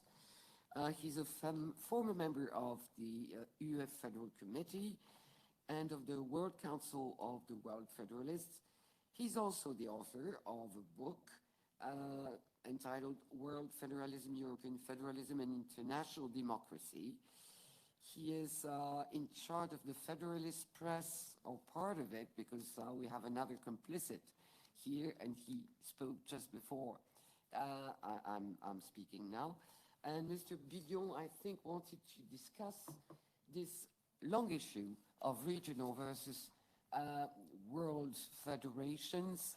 I just like to quote somebody, Mr. Churchill, back in 1947. I'm no historian, but I did read a little bit before this colloquium because I felt I had to do a little bit of homework. And he did say in Zurich, there is no contradiction. I mean, there is no contradiction between regional integrations and the worldwide order. And I think he was in a fairly interesting position to say that, given what became of Europe and what decisions Mr. Churchill had to do in order to restore some measure of autonomy in Europe. So, but you have more to say, I'm sure. Mr. Billon, please. Thank you, Catherine. Thank you, all of you, to be here, either online or not. Yes, I would like to talk a few minutes about the long march toward federating the Federalists. The expression federating the Federalists was from Alexander Mark, a French, Russian-born philosopher. And I'm not a follower of him, but he invited this expression. The world movement for world federal government, let me call it WFM to be shorter. The World MWFG Congress, August 17th and 24th, 1947, adopted a declaration. I believe most of you should already know that founding statement, and that I'm not going to read it to you. I therefore will read only some words referring to regional federations.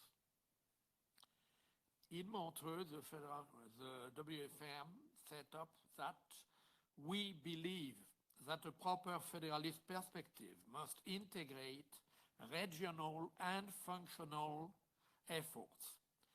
The formation of regional unions, insofar as they do not end in themselves and do not risk crystallizing into blocks, can and must contribute to the proper functioning of the World Confederation. The WFM Congress also elected its leadership, a Frenchman, Jean Larmeroux, as president, the Swiss Max Habich, another Frenchman, Abbé Pierre, and the German anti-Nazi exiled in New York, Tom O. Grissemer. The following days started the first statutory Congress of UEF, 25th August to 31st August. It was initially chaired by the same Frenchman having been elected president of WFM the day before. A bit funny. Afterward by other members of the organization. Since our meeting is devoted primarily to the Montreux Declaration, I will not dwell on the UEF Congress at all, except to quote one sentence by Henry Bugmans, a Dutch, very important in the organization, and this time I quote about world federalism and no longer regional federations. If we have taken as our motto in UEF, one Europe in a united world, this means that any action for the pacification of Europe in a divided world seems to us totally utopian. From the beginning, the European cause is only defended by UEF in a global framework. The historian German Walter Liebgens estimates that in Montreux, the Europeans recognized that the World Federation is the final and only objective, and that the non-European accepted the idea of regional federations as intermediate stages. To give an overview, honest overview of the Federalist organizations founded during and after World War II, I have to mention Clarence K. Dwight and his Atlantic Federalists, supporters of the Federal Union, Inc. in New York, 1940, and later the Atlantic Union Committee, 1949.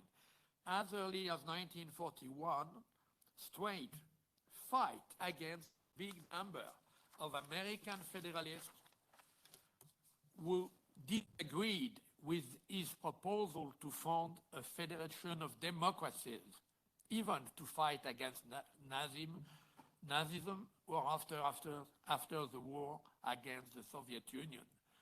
And his opponent created the United World Federalists, 1947, a few weeks before Montreux, and they were part of WFM. For several decades after the Montreux Congresses, there was little change in the international federalist movement.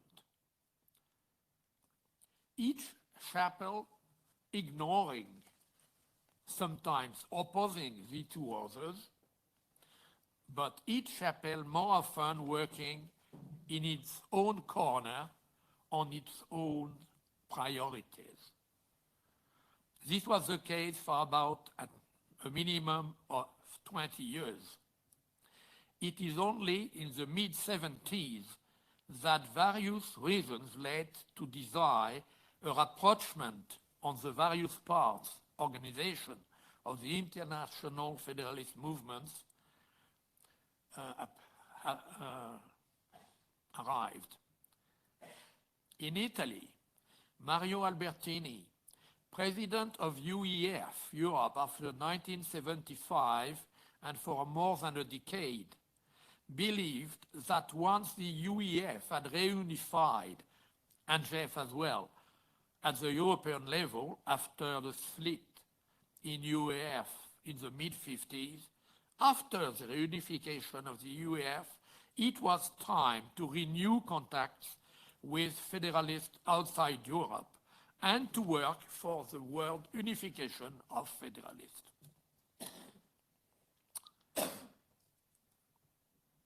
At the same time, some leaders in WAF, Keith Best, Lucy Webster, Joseph Preston Baracha, James Christie, and others, but also Clarence Trice and his follower Ira L. Strauss, showed more and more interest in the democratization of the European Union.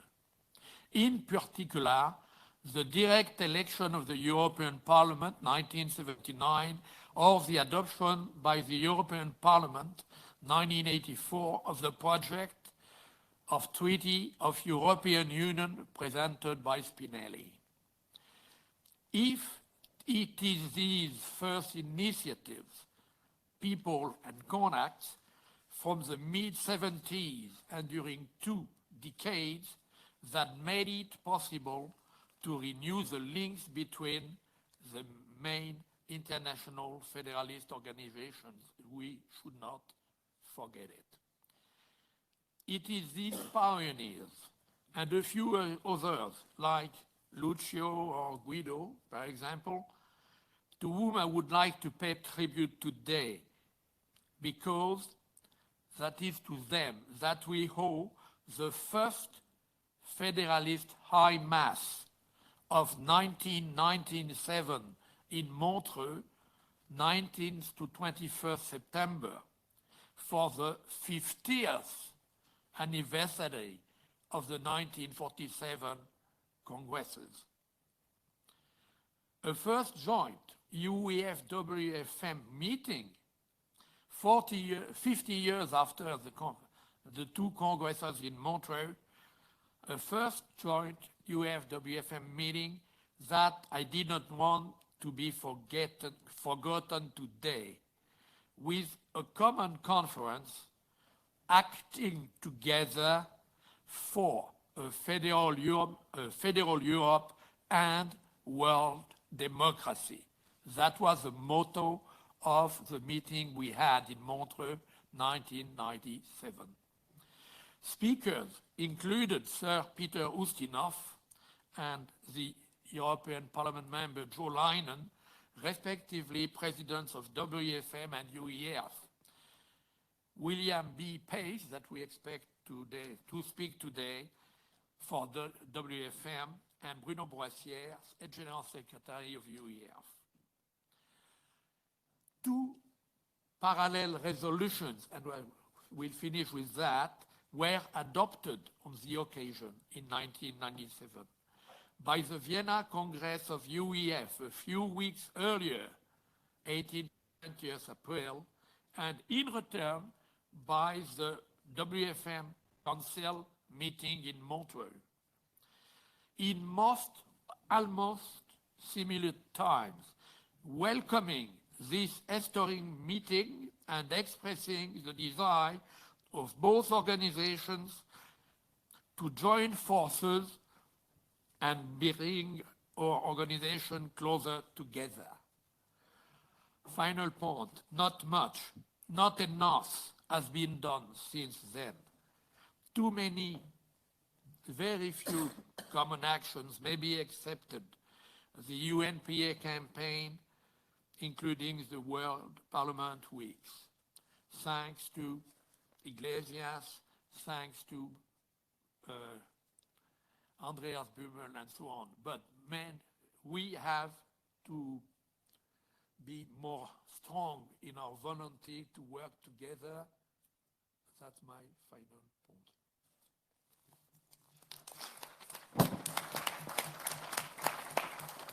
Thank you, Mr. Billon, for this analytical history of the two movements and your encouragement to the mission of this meeting, as far as I understand. I would like now to pass on the floor to Mrs. Silvana Bocanfuso. Okay, and you are here, right? I see you and you're here.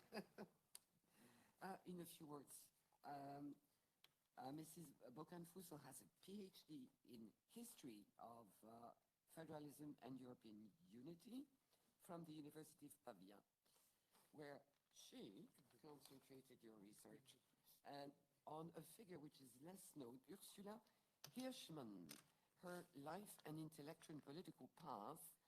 I'm interested in this figure because apparently this woman was both a victim of Nazi fascism, but she was also an actor, one of those actors that are pretty much in the shadow of major figures. So it's very good that we take these characters out of the shadow. Thank you for that. In 2019, you published the biography of Ursula Hirschman, Una donna per l'Europa, and the book received the mention Giacomo Matteotti Award 2020, and it has also been released in Spanish. I won't talk any further, but please let us know about this interesting lady. Okay, thank you very much. First of all, thank you very much for having me here. It's an honor for me to speak of Ursula Hirschman in this city, in this building, and in this moment, this historical moment, because I think that Ursula's thoughts, her words, her fears, her battles, today, given the war that we have inside European territory, are relevant as ever. So really, the life of the past to boost our present action to better improve our future. This is how I see Ursula Hirschman. Okay, Ursula Hirschman has linked her name to federalism, to Europeanism, because she has played an active role in European federalism since its very beginning. She was on the island of Ventotene from 1939 to 1941, not because she was a confined person, she was under any police control, any police restriction. She was the wife of the socialist, anti-fascist Eugenio Colorni, and had received the permission to stay on the island. She had the chance to take part, active part, to those discussions, conversations, exchange of ideas between that little group of confined people, Rossi, Colorni, Spinelli, a few others, that took to the drafting of the Manifesto di Ventotene. But more than anything else, she played a key role in spreading the new ideas of the manifesto around. It was Ursula, together with other women and other women in reality, because they didn't work together, who took illegally the manifesto from the island to the continent, and in an extremely dramatic and dangerous moment of the war, made converts. This propaganda made possible the foundation of the MFE, European Federalist movement, only in a few weeks after the fall of the fascism. At the end of August in 1943 in Milan, the European Federalist movement was founded, and from there, the Italian Federalist action started. Okay? Ursula embraced this action, this battle, this ideal immediately and forever. Forever is literally forever. because when Ursula died in 1991 in Rome at the age of 78, she held the position of president of the Rome section of the European Federalist movement. Okay, I'm not saying that she fought all her battles inside the European Federalist movement. She didn't stay inside the movement all her life. There were moments of conflicts, the tribal divisions we were speaking in the first panel, that actually took her and her second husband, Altiero Spinelli, out of the European Federalist movement for a few years. Okay. So, the other word I said, she embraced this action, this battle immediately and forever. We have explained the forever, now we explain the immediately. While in 1943, a few weeks after the foundation of the European Federalist movement, Ursula Hirschman moves together with Altiero Spinelli, her new companion, to Switzerland. Ursula and Altiero will marry at the beginning of 1935, will be companions in life and in struggle, a strong, affectionate, passionate couple, intellectually and politically complicit. Together, they will fight the 1,000 battles to come to a real European political union. Okay, the couple operated together until the beginning of the 70s. Then what happened at the beginning of the 70s? Altiero Spinelli is appointed European Commissioner. Engaged in an institutional role, Altiero has no time for other actions. Ursula finds herself deprived of her fighting partner. Moreover, her character doesn't allow her to accept the new role of simple wife of a senior European officer. She falls into a state of deep prostration that she herself, in a letter to a friend, does not hesitate to call depression. But Ursula, as she has always proved throughout her life, is a very determined woman, capable of transforming every crisis into an opportunity. The opportunity this time comes from the feminist world. Ursula literally bumps into some feminists writing publications circulating here in Brussels in the early 70s. And she has an idea, channeling the energy of the newborn feminist movements and of women in general into a new federalist project. This is not an easy job because feminists have never had any desire to, in a certain way, get closer to institution. But Ursula succeeds in having feminists understand that a strong Europe will make women's rights stronger, so that the real battle, the real gender battle, can be led only inside a very strong European, at that time, community, and now union. The group, the initiative Femmes pour l'Europe, comes to life. This is the name of the group that Ursula founds here in Brussels. It's the 21st of April 1975 when the first official meeting of Femmes pour l'Europe is held here in this city. This is maybe Ursula's most original contribution to the cause of federalism, being able to drag feminism in the battle in favor of the European construction. Two words that had not been communicating yet up to then finally met, feminism and federalism. Okay, the group Femmes pour l'Europe had a very short life, but for reasons that went completely out of the control of Ursula. The 1st of December 1975, Ursula was hit by an aneurysm. She went very close to death. They were able to save her, to rescue her, but they had actually to take away part of her skull cap, and she lost the use of speech and movement. She will be able to partially recover thanks to a patient-intense work done by Altiero Spinelli. Okay, let me just underline one thing. The reason of such a strong commitment for Ursula Hirschman why she carried on with such a strong determination her battle in favor of the European Union, because this is really her thought, okay? Her reject of any kind of nationalism since she was young in Berlin under the Nazis. She knew that without a real European political union, there is the serious risk that nationalism will rise again at the first moment of crisis, economic or social or political or whatever, with all their load of poison fruits. These are our words now, poison fruits. Successes showy, less conspicuous but deep wounds, a spirit of revenge, and so on, up to new genocides. These are her words. Thank you.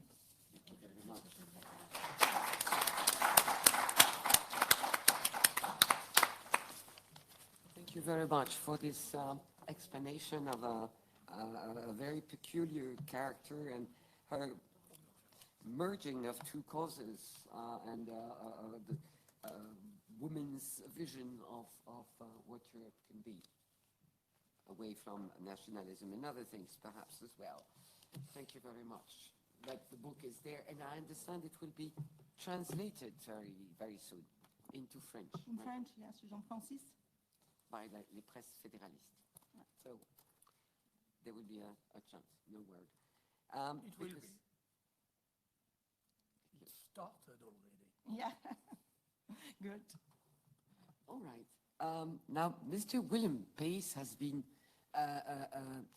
expecting. We have run out of time. We are running out of time. I apologize. This is my fault. Obviously. Mr. Pace, are you there?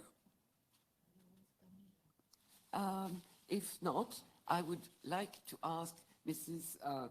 Camila Lopez to come in, please, to give us your experience of militant work and activists in Latin America, especially with a view to criminal justice. Are you there?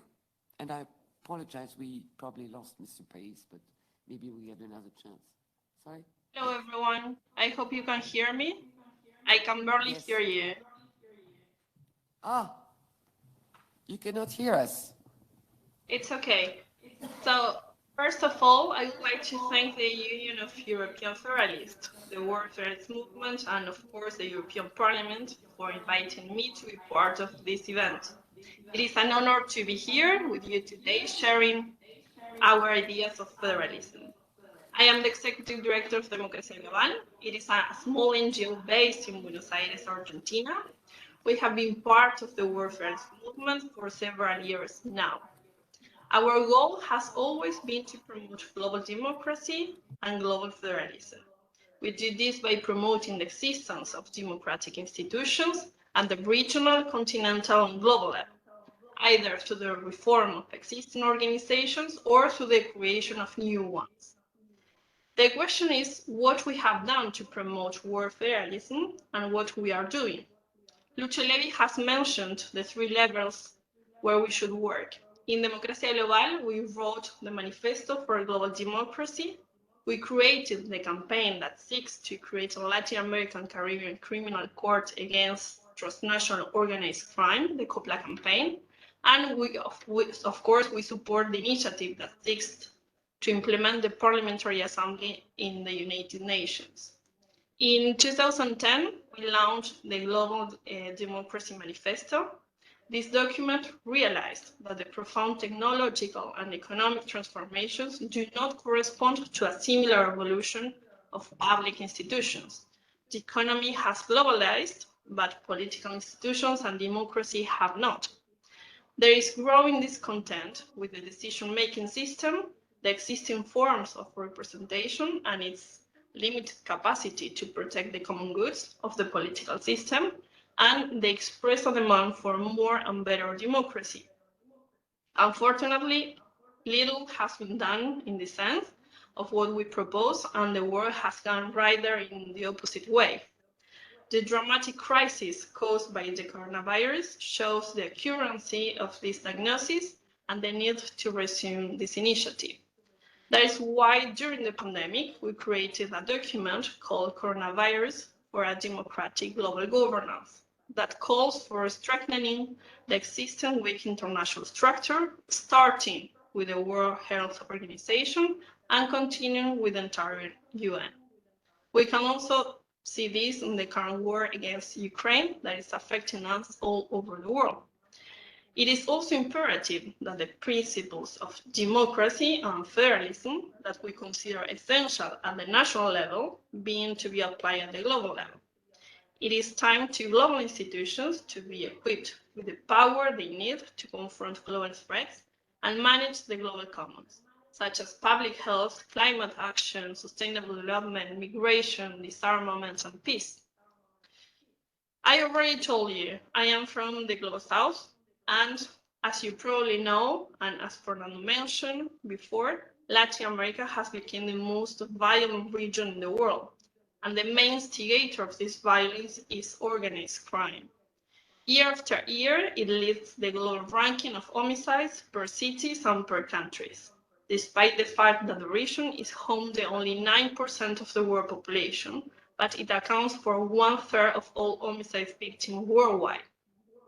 So we cannot deny that it's a multidimensional problem that impacts the social, the political, and of course, the economic agenda.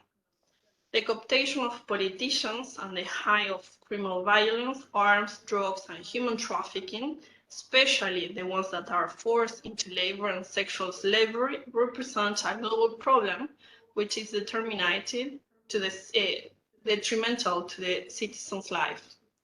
And that is why Democracia Global proposed continuing a legal instrument capable of detaining, prosecuting, and dismantling those criminal groups. Fernando has mentioned this, a court which not only complements but also collaborates with its nation's system justice and security forces in order to prosecute dangerous criminals who always remain unpunished. We propose to start working with a flexible institution, not bound to any existing regional organization, yet similar to the one that has been used for the creation of the International Criminal Court, which members include almost all of the nations of Latin America and Caribbean region. And for instance, our proposal is regional, but we think that we should think this on a global level also.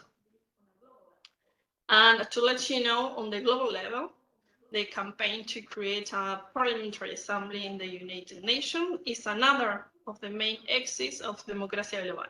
Like the Couple Initiative, the UNPA campaign is promoted by seeking out parliamentarians, politicians, and academics who are committed to the idea of more democratic global governance. But since 2019, we began to think that one of the most effective mechanisms to help young people understand global problems and world federalism, it was through education. That is why we began to work on the realization of educational models that simulates the functioning of this parliamentary assembly. We seek that the participants became aware of the need of global democratic institutions and are capable of understanding that the way to address and find solutions to them is through international cooperation. Basically, the participants have to put themselves into the shoes of parliamentarians and represent the citizens of the world, without being linked to a political party or a specific country, with the aim of working together in the elaboration of a viable and effective proposal to address problems at the global level. The first UNPL model was held in Buenos Aires in the Senate of Argentina. The proposals related to preservation and care of the environment were debated, and India was chosen as the venue for the second European model, but this time the main topic was the debate on gender inequality. We live in a period characterized by uncertainty and volatility, with rapid environmental, technological, and social changes, the stabilization of traditional centers of power, and the rise of non-state actors. Today, we must highlight the importance of having effective international cooperation mechanisms that are capable of acting on behalf of the interests of the humanity and the planet, and not of a small group of people. I am also the chair of the Membership and Outreach Committee of the World Federalist Movement. And as a World Federalist, we view the world as one society, embracing all of the humanity in all of its diversity. We affirm that ideals and principles are community life, which are basic to civilized existence and can and must be applied to international relations. So to this end, we call for urgent progress in developing the democratic world institutions of law. We think that the global problems need global solutions. We need to assure a peaceful, just, non-corrupt, and ecologically sustainable world community.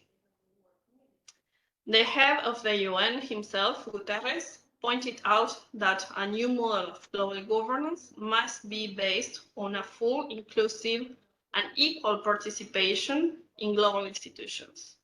Young people are aware of the complexity of today's world, and they want to change it. They don't want to be merely participants, they want to be change makers. So finally, I would like to close my speech as the Federalists have done in 1947. I would like to call the people of the world to join us in supporting the idea of the establishment of a World Federalist government. We need to preserve future generations from the scourge of war. We need peace, we need democracy, and an habitable world. And we need to work harder today for us and, of course, for our future generations. I am sure that we can work more closely with WEF and the European Parliament for this purpose. Thank you very much.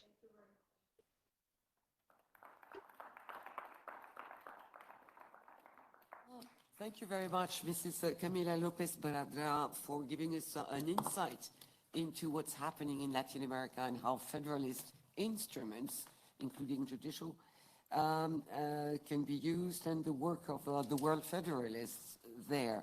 Unfortunately, and I have to apologize, this is clearly my fault, we have run out of time for a debate. I think the room is taken for another event.